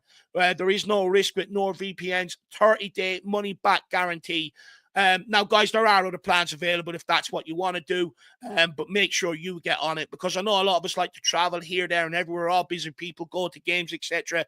NordVPN is a huge benefit. And also, with the amount of technology in life nowadays, it doesn't just go, look, one VPN for one device. It says, look, we understand there's phones, tablets, laptops, computers. You've got kids, family members, so we're going to give it to you for 10 devices. So, guys, if that sounds like you, make sure you get on it. If you do, make sure you use our code, because you'll be helping us out as well moving forward. So thank you very much. Jack, have I missed anything? No, if you're traveling anytime soon, make sure to have it just so that, you don't have to miss any of the shows or anything like that you might be in the middle of, when you're going to bed at night also as well, so that you can be able to watch Spurs. You don't have to worry about, having to find some sort of dodgy website or anything like that. Good to have a VPN for tons of reasons. So might as well grab this one, please. All that security for the price of a cup of coffee a month. I mean, if something did happen, you regret not paying that, you'll think back and listen, look, Dave said it, Jack said it, I'm a dumbass. So make sure you get on that. But look, let's keep it moving, guys. We are going to go into the front line, and I think, we've got a big conversation to have about the one and only Brennan Johnson. Like Drew said in his fan cam, I'm not going to go down the Brazilian route and start giving them crazy names at the end of the day. I think it's too far. And I'm actually a bit annoyed Drew's not here because I need to bring up a talking point, but we'll get onto it in a minute. But guys, Brennan Johnson does come into this game full of confidence on the back of a brace against Ipswich Town at the weekend. He's a player that often faces a lot of heavy criticism for his overall contribution in games, but one thing he consistently does is arrive at the back post and score goals. Now, with 14 goals this season, he is actually Tottenham's top scorer across all competitions. So what I want to find out off the panel, and we'll start with Johnson's biggest fanboy in terms of Dermot. Is the criticism of Brennan Johnson unfair or even unwarranted, especially from someone like me, Dermot? What am I missing when it comes to this guy? Because I'm at the point now where it's like 14 goals this season. It's sort of hard to ignore. Maybe I might have to sit back, reanalyze him with fresh eyes and make a new opinion. Look, it's pardon me. Look, it's very easy. You're choking up. You all right, lad? I didn't know you love Johnson that much. I can. I've had the same bug you've had, Dave, and this cough will not leave. Oh, it's horrible. It's the pain in my life. Look, I want to split this into two answers, if you don't mind. Firstly, I can understand the criticism he gets. He doesn't defend. He doesn't do the defensive side of the work. I get that. Okay, but this is the bit that you lot need to listen. Now, sit down. This is not sit down, have your cup of tea, get in front of your fire. This is story time by Domatron. Sorry, I had to say that. Geez, it's going to be a long one. Let's go, Darwin. I'm excited. You've set the scene. Look, he does what other wingers haven't done at the club, which is getting in the back post, getting into them positions where they need to be. Secondly, he is very consistent in scoring goals. Okay, he doesn't take on his man, but he's there. And that's what you want from a winger, from a front player, to be there to get your goals. He's got us out of holes a few times this season. I was at the Brighton game last season where we won 2-1. Who scored the winner? Brennan Johnson, because he was there. No, Sonny doesn't do it. Sonny doesn't get into them positions where he used to. Brennan Johnson is fast becoming a very good forward player. I think more as a striker than he is as a winger. Yes, he does. Sorry. Yes, he does need to. Pardon? Another player that's going to be repurposed in your lineup. Yeah, but look, yes, he does need to improve on his defensive. Yes, he does need to improve on beating a player, getting the cross in. But he will get there. He's a young player. Players develop at different eras of their career. He could be a late bloomer. But give the lad a chance. Just because he doesn't do what you want him to do. We have a habit at Tottenham of beating players down, just because they don't want us to do what you're doing. Not everyone's going to like Brennan Johnson. Not everyone's going to see what I can see, the potential that the lad has. He does it for Wales consistently. He does it for Tottenham consistently. He's our top goal scorer, for Christ's sake. 14 goals. He ended last season with the most assists and goals out of all the front players. That's including a son who's world class. Who's world class, by the way. That's not true. And a legend. Why? Who did finish top scorer then? Sonny? If you're I'm not goals saying and top scorer, assists, he did not finish as the highest. But he got one of the highest. That's the point I was making. He wasn't the highest. He got one of the highest. I think he got 10 assists and. Continue though. Look, not everyone's going to like Brennan Johnson, but I just see a player there that can do it. I see a player that he will develop late and he will prove everyone wrong. And he will come back. Follow-up question later on, so.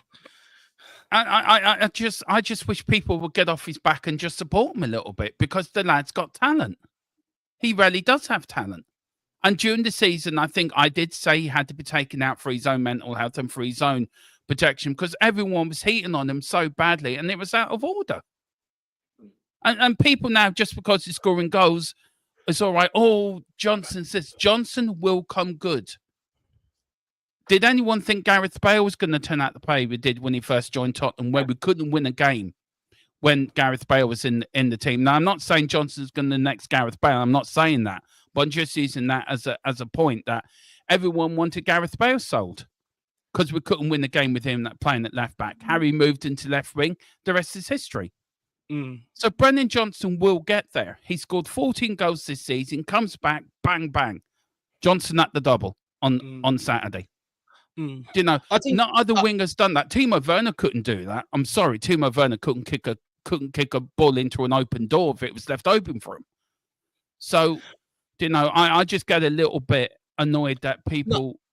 I get people have opinions and you're allowed to, and everyone's entitled to their opinions, but I just think he deserves a little bit more respect than he gets. And that's just my opinion. I think you raised a couple of valuable points. You know, he does provide goals off the wing, something that no other winger sort of does provide, seems to be as regularly as him. I do think you raised a great point there. However, where you lost me a little bit is, I think, you know, we have to be very cautious with how we throw that word hate out there. Don't get me wrong. There's always a few mindless idiots that go into his DMs and DM him. But in general, I do think a lot of what people have asked of Brennan Johnson is absolutely fair in terms of, you know, look, I may as well bring the next question into it. Drew bizarrely texted me over the weekend, you know, not comparing, but saying, could Brennan Johnson be a bit like Gareth Bale in terms of they both got off to a bit of a rocky start at Tottenham. They both sort of seem to have come good. Both experienced Welsh internationals by 23. Both score goals off the wing. And then since then, I've come across a couple of articles that have also maybe suggested the same thing. Me personally, when I look at this situation, and this is where the criticism does come in, how long is Brennan Johnson going to survive of just arriving in the right place at the right time? Eventually, under another manager who might not have the patience to set up in a way that does suit Brennan Johnson, we'll ask more of Brennan Johnson, whether it's beat his man, deliver consistent crosses, because I think it's well and good people assisting him. But how do you think Solanke or Richarlison has felt through the middle, waiting for him to deliver a cross, and it's never come his way, even though Solanke put the ball on the plate for Brennan Johnson against Brighton, etc.? That becomes hugely frustrating for other teammates. And I think in order for Tottenham's attack to progress and be a lot more dynamic, because eventually people are going to cop on that our left-hand side is our strength, and they're going to look to double up on that eventually. And then you are going to have questions where you need someone like Brennan Johnson to come to the fore and offer something different. And if we really want this attack to be potent going forward, I think the questions being asked of Brennan Johnson, can you beat your man? Can you deliver consistent crosses into the box? I think are absolutely fair.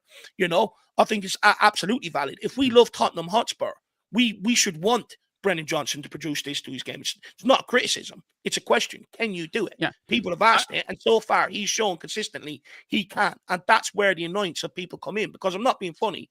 I look at Aaron Lennon, speed merchant, but across the ball, beat his man, getting on the back stick, score goals. Gareth Bale could also do the same. David Ginola could also do the same. We've had a lot of great wingers that can, and I'm not going to make them excuses to say Brennan Johnson can't do it. At the end of the day, he's doing well this season, and I have come to the point, arriving in at the back post at the right time. It's not luck, it's a skill, you know.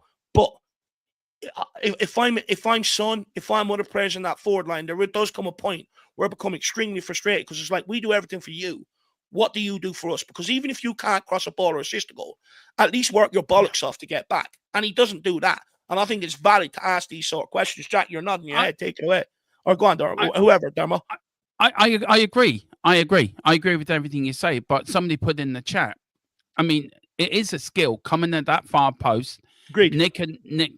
Nick getting goals is a skill. And yes, he has to, and I'm the first to admit he has to do better on his defensive work, and he has to do better on beating his man and getting across. And I agree with that. I'm not disagreeing with anything you're saying, but I think you also got, if you're going to have that sort of criticism, which is rightly to have, you can also look at the positive, what he does do well.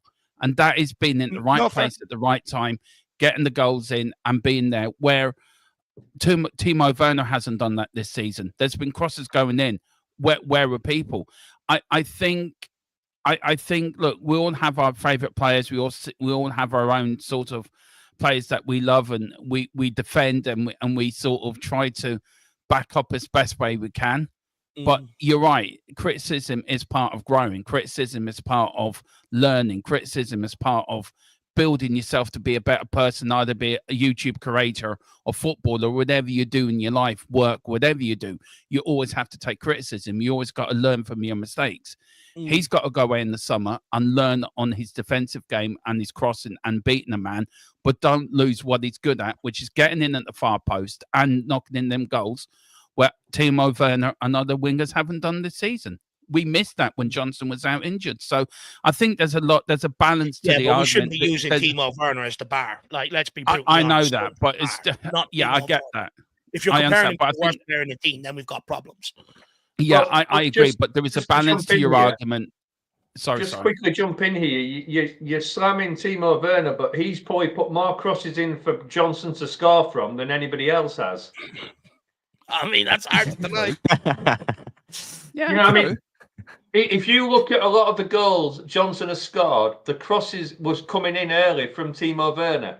And I'm not saying Timo Werner should be playing, but I'm just saying, you know, we sit here slating him off, but a lot of those crosses were put in. And the same when Johnson put them in, Timo was on the end of them. Yes, he missed the goal completely, but that was the game that it was coming left and right. So sure, you're not suggesting Timo Werner and Johnson are our best effective wingers, sorry, no? Yeah, I am. Oh God.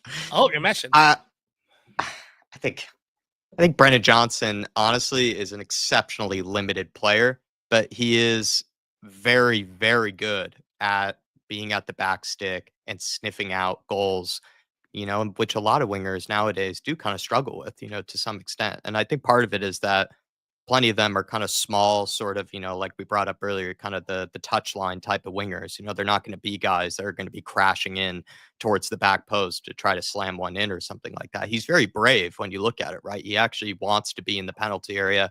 He wants to be nestled in between the center backs to see if he can sort of stick a foot in there. He has no problem, you know, being in those kind of very tight and very physical type areas, you know, inside the penalty box. And I think most people maybe might ignore that. You know, that is a real skill that takes a real bravery, and he's quite good at it, but he doesn't really do anything before that. Like, all he does is just sort of crash the penalty area and puts himself at the right place at the right time in a lot of good situations. And we benefit from that.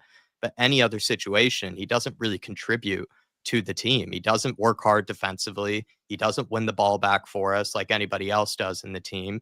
When he has 50 yards of space that he can take with the ball, he doesn't take it. He turns backwards and he gives it to someone else. That's the sign of someone who doesn't rate themselves technically, also doesn't rate themselves, you know, in terms of their decision making. They would rather someone else do all the hard work. They'd rather someone else do all the decision making for them. He's just going to, again, just arrive at the back post. I also don't even think he's that athletic of a player. Like, he doesn't really burn people for pace on a regular basis or anything like that. He doesn't always. He's a pacey player, though, Jack. That's what. But I mean, he's not like he's not rapid line. though. He's definitely not rapid. Like, and then he's not Aaron Lennon rapid. You know, he doesn't have He's that not quick burst slow. of acceleration. Maybe if you were like a 50-yard sprint, he might beat you, Dave. But that's not always the case, really. And I don't even think he shows that on a regular basis, to be honest. Like, I think plenty of times I've seen him get beaten for pace by certain players. So he's just a guy that I think is really intelligent and really brave at those type of runs that he makes towards the back post and into the penalty area, and he knows how to finish them.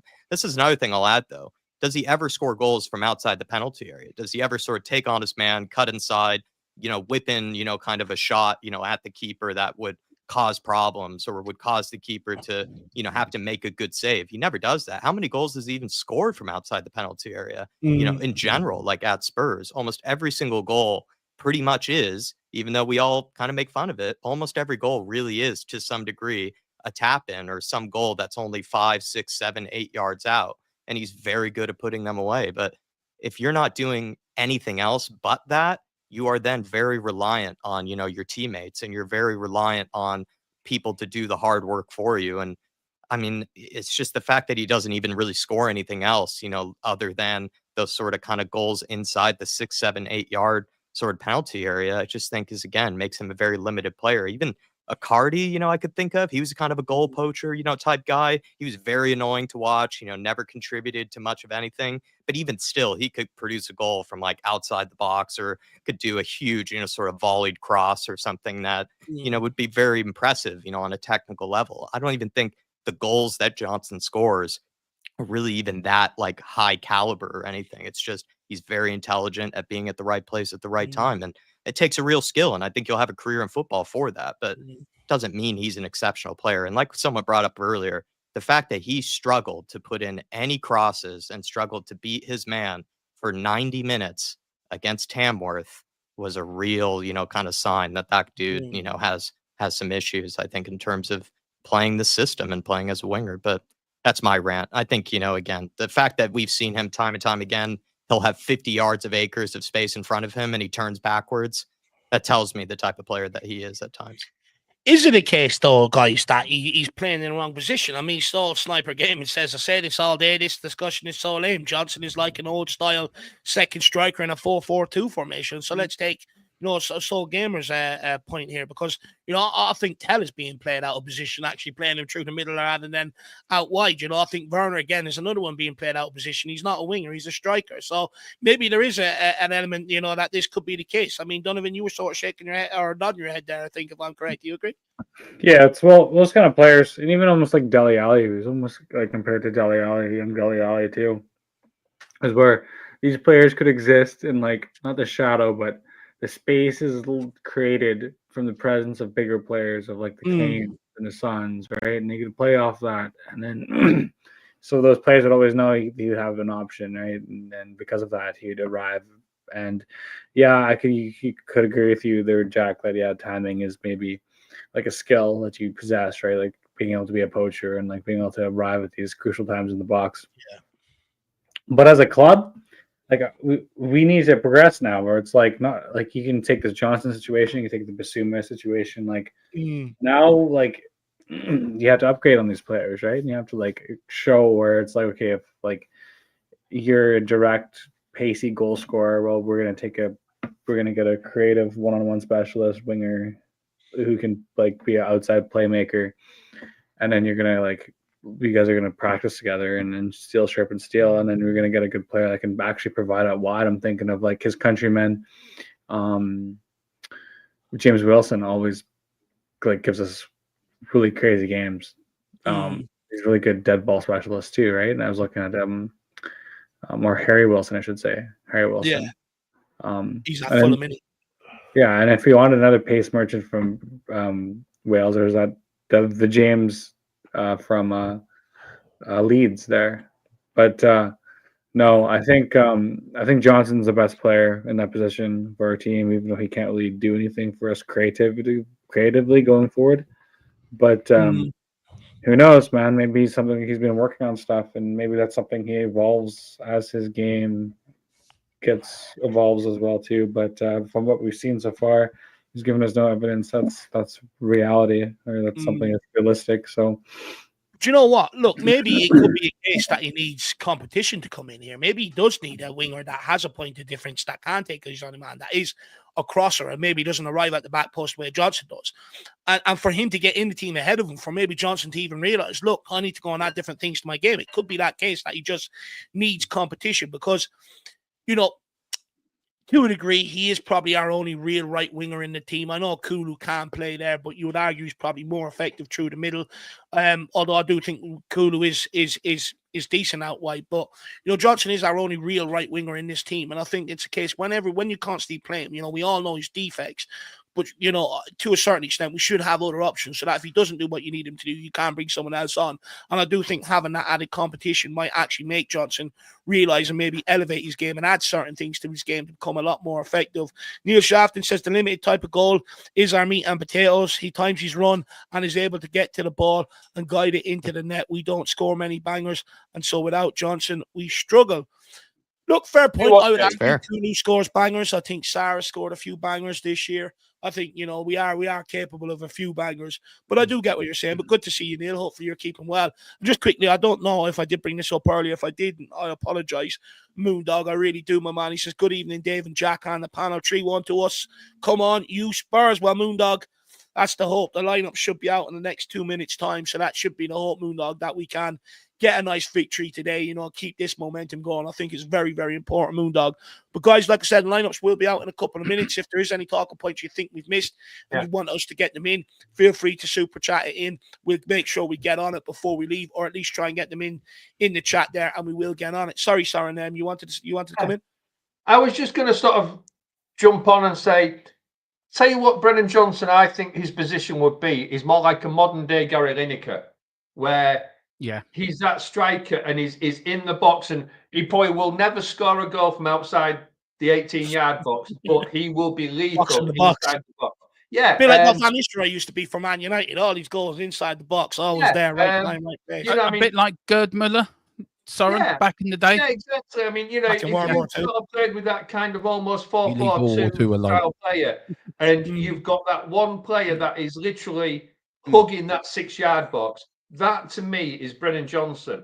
And that would be the perfect position for him because, like a few people have said, his dribbling ability or his willingness to do it, because he can do it, and his willingness to get to the byline and cross are the same arguments we had with Kulu, that he doesn't go past his man often enough. And he can do it. He's got the skill. But what we have seen is Kulu do that, though. That's one thing. And that's the frustrating bit with Brennan Johnson, that he doesn't try it often enough. And where people, you know, I think it was Jack earlier said he is fast. He is, you know, he's got some pace. I think there's only probably 2 players in the squad that are faster than him. So, and that's probably Werner and Van der Ven. So but that's the thing. I think that's what I want. I want him to utilize his assets in that regard, because what you see of Brennan Johnson arriving in at the right place, you don't actually see that pace being utilized to a large degree. You know, he could utilize that on the track back, chooses not to. He could utilize it to push his ball by his man and get on the end of it, you know, like great pacey wingers do. And that's one of my biggest problems. He doesn't use that asset to his advantage a lot of the times. So that asks the question then, would you swap Tell and Johnson around then? Put Tell on the wing and put Johnson down the middle? Yeah. I tell you why I don't think Johnson will last up front on his own is because he's very timid. I go back to a game against Newcastle last season where we were under the cosh. They pressed us nice and high, and we were looking for that out ball. And Vicario went to try and pin it to Johnson 3 or 4 times in that game.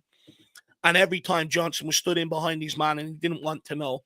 And for me, when you play up front, something that no one took into account when they were screaming for Son to be the guy up front, and I said it, playing with your back to goal is a different animal. It's a complete different game. And that's where I think Brennan Johnson will lack. That's why I don't think Tell is a natural striker. I think if they're going to play through the middle, you do have to revert to a 4-4-2 where you play another bigger man up front with them. Because if not, that ball is just going to keep coming back unless you can consistently put that ball in behind for him to run onto, which I don't think we have the ability to do. So for me, that's why I don't think Johnson will be able to play up front on his own in this system. I think he does need a bit like Dave, me can remember Niall Quinn and Robbie Keane back in the day. A big one and a little one. Do you know what I mean? He needs somebody there that will hold up the ball, bring, and let Johnson what does best, which is being in the box, getting the ball in the back of the net. Saying this, I'm not changing my whole system for Brennan Johnson. I'm sorry. It suits the midfielders. It suits the downside. I'm not changing my system for Johnson. The downside to it would be, though, if you put Johnson as the striker, he doesn't close down enough. That, you know, in this system that Ange plays, his strikers have to close down. Yeah, and that's the arguments we have. Haaland's back in the City team, by the way. Yeah, I was going to say, Man City have released their lineup, but Spurs have not on their. Yes. Haaland's back in. The argument you have with him on the wing, it would just be a different argument saying he's not closing down enough as the striker. So it's kind, you know, in this system, he can work in a way, but not as a whole style play. You know, that's the problem. That while they're scoring goals, it's hard to criticize him. The problem is it's easy to criticize him because his work rate isn't good enough after or before he scores the goal. I just think he needs to go out in the summer. Look at where he's failing. Look where he's failing in his game. Try to improve that, but don't lose what you're good at, but improve what you're not good at. And he could be a late developer. Footballers develop at different stages of their career. He could be a very late developer. another manager comes in, a different type of system, you may see a different Brennan Johnson. So maybe it all comes down to system. It all comes down to A, B, C, and D. Jack's more knowledgeable on the tactical side of the game than I'll ever be. So this is why I listen to you and Jack, because you're more knowledgeable about the tactics side of it. That. It's just no, but the formation side of it. But I just feel, I just feel if he goes away, works on his defensive side, works on the summer, and to improve himself, I think there is a player there, and I hope he damn proves everyone wrong. I really do. I really do, because I think as a finisher, he's probably one of the best at Tottenham as a finisher. At what he does, but I think he does need to improve his defending, and he does need to prove to taking on his man across. And I agree with you lads wholeheartedly, but I just see it from the other side, where when you want him there, he was there, and he there is a knack of banging him in the back of the net. It's not just easy; it is a skill. So, finally, for some reason, Spurs were really taking their time with this one. I don't know what the hell that was all about. But they have Vicario in goals, Pedro Porro in the team, Archie Gray back into the center back role with Danzo alongside him, Destiny Udogie, and Jed Spence being dropped to the bench, probably maybe being rested, I guess, hopefully for falling fixture, but probably some people could be upset with that. Bergvall is in the midfield, though. Lots of people wanted him. Bentancur in as well with Madison, Johnson, Tell, and Odebear into the side. So plenty of players getting rested for this one. Sonny being rested. You have Kulusevski being rested. Then probably you'd hope someone like Jet Spence being rested. On the bench, sorry, yeah? I was just going to say, Postecoglou, if anyone was listening to the rematch press conference, he did say there was players in this game that he was going to protect. So maybe that's why the likes of Spence, Kulu, and Son are out of the team, and that he's going to make sure they are fully ready for that AZ Alkmaar game and not going to take the risk. We already heard someone like Kulu speak about playing at 40, 50%, and maybe that's why they played some of the most minutes. I think him, Son, and Porro played the most minutes in the team, so them two make sense. Maybe with Jed Spence, you were hoping it's precaution. But sorry, Jack, let's go on to the bench. Kinski, Reguilon, Spence, Basuma, Sarr, Kulusevski, Timo Werner makes the bench, Son, and then Scarlett. That's your bench there. Interesting. So that's the lineup, guys. I mean, guys in the chat, please. Well, people are already letting us know their thoughts, but keep getting them in. We're running through that one more time. Vicario in goals, Pedro Porro at right back, Archie Gray and Danzo at centre back, Destiny Udogie at left back, Bergvall, Bentancur, and Madison in the midfield. Then Johnson off the right, Tell through the middle with Odebear off the left. Like I said, Postecoglou did say he was going to protect a couple of players in this game. So maybe there are changes that none of us seen coming, but at the end of the day, I suppose this is the benefit of having players back. So I'm going to get into the chat now, find out if people are unhappy or not. We've got Moondog in here, just quickly says, Odebear's first goal scorer. Do you know what? I've seen a few people say that to me, Moondog, about Odebear, that they feel like he's due a goal and that he's going to announce himself on the scene. But I also see a lot of people fancying Matisse Tell today. One thing I will say is these two guys did play for the France underage group growing up together. So they might have an understanding here today. And we might just see that come to fruition. So let's not write it off before we start. But let's go through Soren, Dermo, and Donovan, and let's get their thoughts on the lineup, the players that Ange has dropped, and let's get their score predictions. We'll start from the bottom and work our way up through the panel. Soren, let's get your thoughts. I think this is absolutely fantastic because all those people that were arguing that we always just go for the league and we forget the cups, and we play our strongest players in the league and give up on the cup. This is the exact opposite. So we're going to have everybody moaning yet again that we've put a weaker team out for the league and saved them all for the cup. I think this is fantastic. It obviously shows that this year the priority is that European Cup. You think so? Yeah. You think that's? Yeah, I think with this team tonight, he is showing his priority is the cup.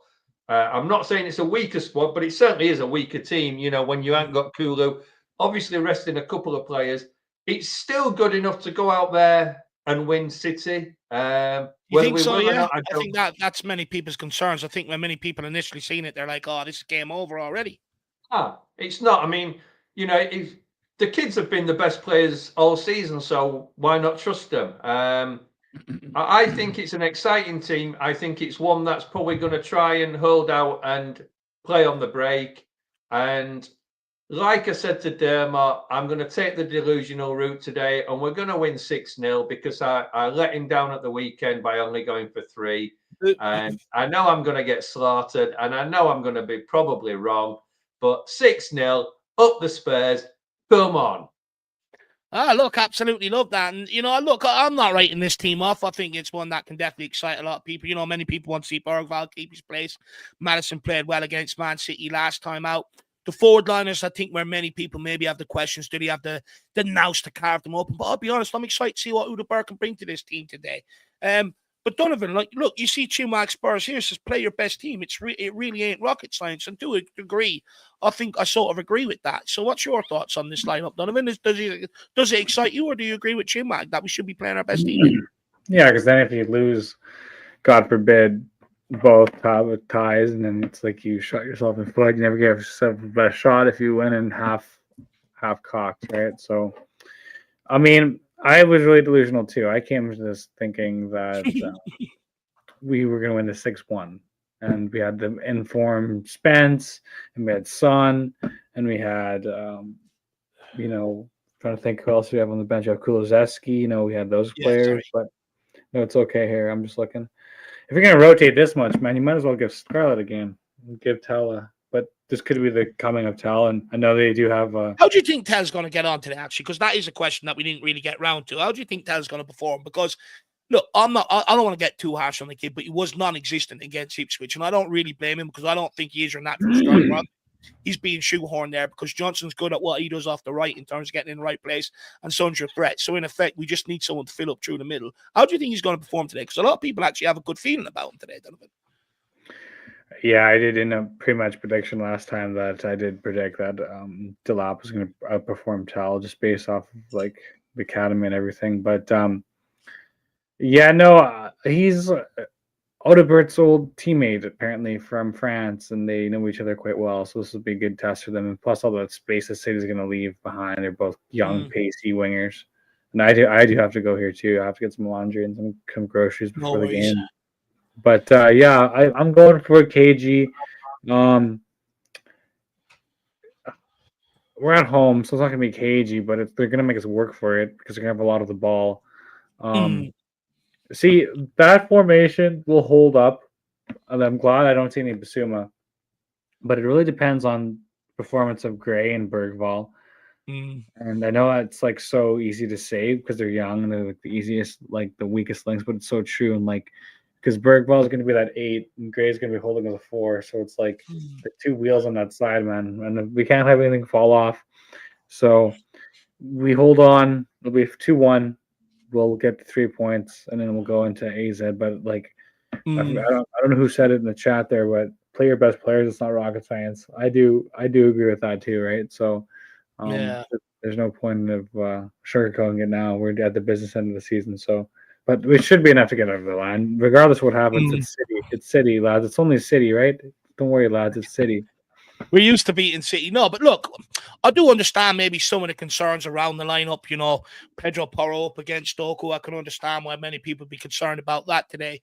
And the forward line to a large degree, right? It's a relatively unknown forward line. It's not something that we've seen. So I can sort of understand it. For me, though, I just wonder, are we accepting that we are going to play on the counter? We're going to spend large periods in the first half without possession. So rather than raise Son and Kulu, who are probably already at maximum capacity, bring them on later on in the game where maybe we have a little bit of a foothold or there's more space. Maybe that's the plan today. It'd be interesting to see how it goes. But Dermot, just quickly before we go to you, my man, we do have 2 comments here that are sort of polarizing. We've got West Coast Spurs says, sorry, but the rest argument would make sense if we were playing this weekend, not 8 days from now. And then we also have Big Mike in the house says, we're not resting anyone. We're rotating, getting the team to play together regardless of results. Rotation is needed for the entire squad to kick on. I mean, look, it's hard to know, right? Yeah. Because there's been so many arguments around it this year, Dermo, in terms of, Ange doesn't rotate enough. And then when he does make rotations like today, you're not playing your best team. I mean, where do you sit on it today, Dermo? What's your general thoughts on the lineup? Big up Donovan and Soren, by the way. They both had their head. Do you want to take your super chat to just come in first, Dave? Oh, no, yeah, okay, thank you. Sure? I appreciate that, Darmo. No, I appreciate that. Big up James Coffey. He says, I prefer Scarlett over Tell. Tell has done nothing except cost 60 million to deserve a start. Look, James, I sort of agree with you on this one. I would much rather go with like someone Dane Scarlett, who is a natural striker, has played there all his career. And you would argue what we've seen of Dane Scarlett, he's had much more of an impact on games through the middle than maybe what Matisse Tell has done. Now, look, I don't want to sit here also on the flip side and write Matisse Tell off because he's only played a couple of games. You know, sometimes new league, new country, new environment, it can take you a few games to get settled. So I'm not going to go 2 foot on Matisse Tell. But I do question, is he a striker? And that's why when I was on last one on Spurs, when we were speaking about this, I said, if he's coming in up front, I don't want to bring him in. I don't think it solves your problem. I think you're only adding to the problem where we're trying to shoehorn Son up there and other players in times gone by. I think he is more natural a winger. So I do agree with you. But on the flip side, like I said, I'm going to give Matisse Tell a few more games. But my biggest fear was he's still young, he's still raw. Is he going to come in and provide the goals and creativity that we need consistently between now and the end of the season? And I have my doubts about it. And I think so far I've been proven right, but he's still got plenty of time to prove me wrong, James. Jack, do you want to come in on this to James? I agree with James in the sense that you do have to feel for Scarlett, right? Like every time that he has made any appearance, he's contributed like in some way, whether it be a flick on, whether it be sort of just being in the penalty area and just kind of rising up and winning a header, you know, and then actually leading to a goal or something like that. Like he's just contributed like in major ways with very, very few minutes, you know, to him. And I don't know, like usually that's kind of dream stuff, right? When you only have 5, 6, 7 minutes, you only dream of being able to touch the ball like once or twice, you know, in that time. And each time that he has, he's actually made major impact with it. So I just feel for the guy because he's done it more than once now. Usually he already feels amazing to only be brought on at the end of games and then you made a big late impact. That must feel amazing, but you can't just expect to be doing that every single time. But weirdly, he has. I think he's actually nearly made an impact every time that he's come on, you know, in games for Ange. So I have to feel for the guy for that reason. Like he's in a way, he's contributing with very, very little minutes, very few. And like I said, James, you know, I don't want to write Tell off yet either because him and Udebur have played together in the underage French teams growing up. So it could be a case that having someone comfortable that knows his game, they know how to link up, might actually help him settle in today. So let's see how he performs today, James. And then, look, no doubt we'll probably revisit this discussion at halftime or full time, especially if it doesn't go well. But James, big yourself up, my man. And I really do appreciate the super chat and support. It's nice to hear from you guys at home, you know, a bit of point of difference as well. So really appreciate that, James. Absolute top man. It's nice to get the support, buddy. But Dermo, I mean, on to you. What's your thoughts on the lineup here, and what's your score prediction? I like it. I like the lineup. I think it's right to rotate. I think rotation is something we haven't been able to do this season, so it's good that we can do it. You look at that bench; that's a very strong bench. I agree with you guys that Scarlett. I would have started Scarlett today. I thought he did enough at the weekend to get him a start tonight. I thought the little flick on he did for Kulu's goal was he's done something. Well, Ange seems to reckon that you know that one doesn't count. You know, according to him, you know, sometimes you get an assist even if it comes off your backside. Oh well, Ange is a bit mystifying sometimes, but we all love him. He can be mystifying. But no, I like the midfield. I think the midfield's got a good balance about it. I think the defense, Archie Gray and Danso, are building up a good partnership. A bit surprised Jad Spencer's a starting, but with the game on Thursday, I get it. Get your doggy more minutes into his legs coming back from injury. And the front tree, Johnson, he'd be on the back post ready to nick them in. Odegaard, I love Odegaard. I'm so excited to see him play tonight. He's going to cause absolute havoc tonight with his pace. And Tell up front, as you say, Dave, they played together before, so we may see the best of Tell tonight. And the bench looks strong, so going for a 3-1 win. I think we can. I think we can go out. We can do a job. We can get 6 in 6. Jack's lucky hat's going to come into fruition again and give us more luck. And and if you like what I have to say, good over THFC till I die. And and hit a like, hit a subscribe. I did a bit of breaking news last night, which I'm standing by and standing over, and it's caused a few feathers to be ruffled, but that's what I'm here for. I'm here to ruffle feathers. I'm not here to be yes man. I'm here to cause havoc. And that's what I do. So yeah, get over there, hit the subscription, but do it here. Let's get these guys to 17k. And let's get me to 3K, and I'd be very happy, man, indeed. Come on, you Spurs. Nah, big up, Dharma. I really appreciate you giving up your time once again here today. And look, hopefully we can get the win, guys. This is Dermot's link to his channel. Please get over there, smash the subscribe button, and help him out. We'll take a couple more comments, and then we will go and take a little break, and we'll be back for the watch along. And I sort of agree with DB here. He says 8 days off is more than enough for any pro, but okay, let's back the rotation.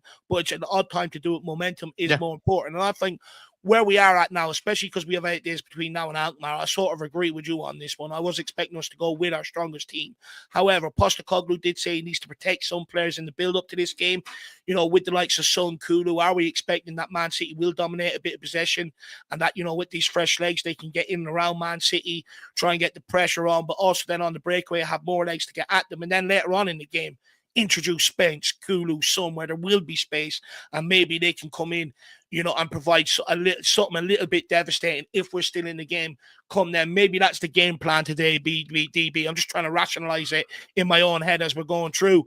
B. Moody says people have been moaning about the lack of rotation, and now they complain it's happening, which is also a fair point. We've got this from Ribsy. Yeah, Dave, I don't think you understand what Ange said about that assist.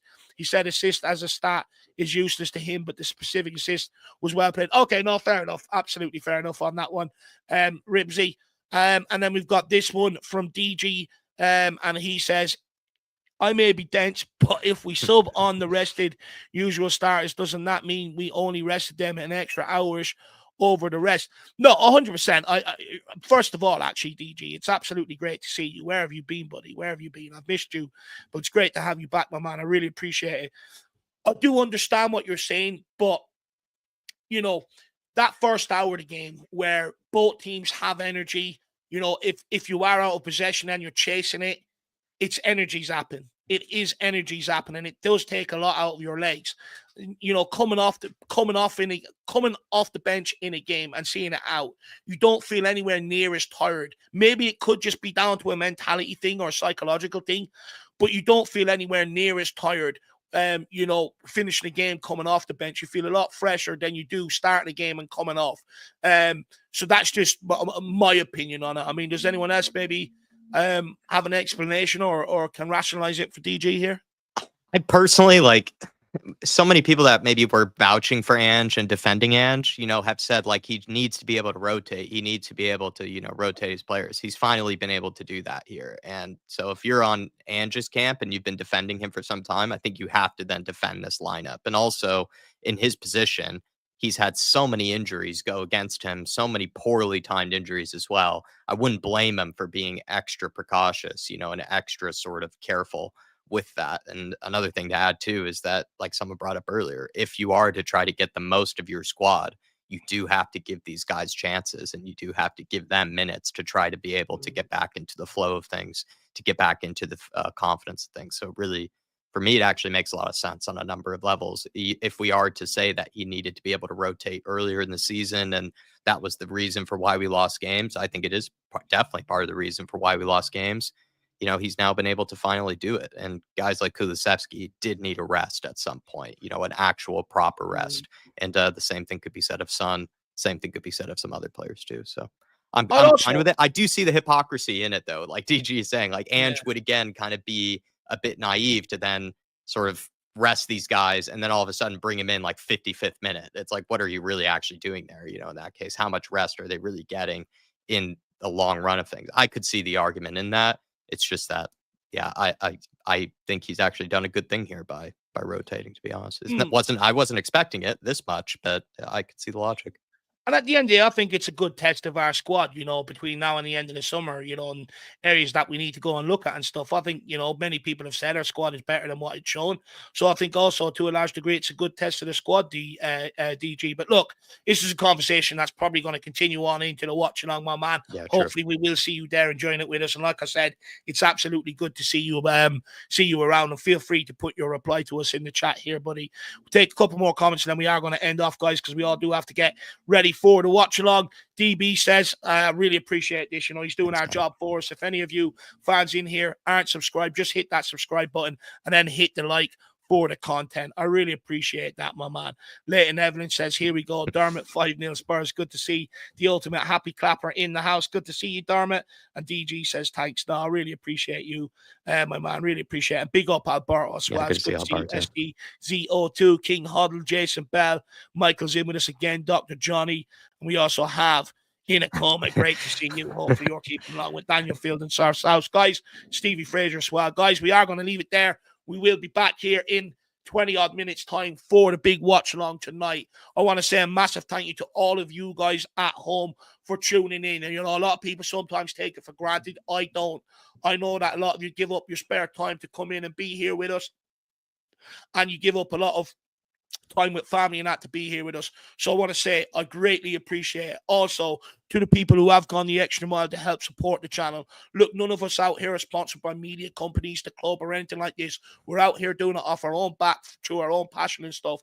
So, you know, it is nice to try and help get some support along the way. So I want to say again, recognize Spurs GCTV, Dermatron, Faz Radfar, Blaine Devlin as well, Moondog, James Coffey, and DG as well, guys. I really do appreciate it. And what's nice about it, it's nice sometimes because I just sort of have my own talking points and stuff leading into a game one that I think everybody would like to discuss. But what's nice is when you guys chip in from at home and sort of help steer the conversation or bring a new dimension to the conversation or add something that we haven't thought of before. Help us maybe form our opinions better and stuff like that. So thank you very much, guys.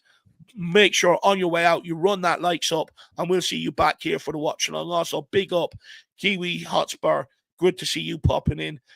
Destiny, Mary W as well. Great to see you. And Kiwi's just saying thanks for the membership. I don't deserve it, but I'll take it. You do deserve it. Look, anyone that tunes in here deserves it, my man. Anybody. So, guys, lots of love. We'll see you back here very, very shortly. As always, come on, you Spurs. And in the big hands we trust. Let's fucking go. See you, everybody. Come on, you Spurs. See you very soon.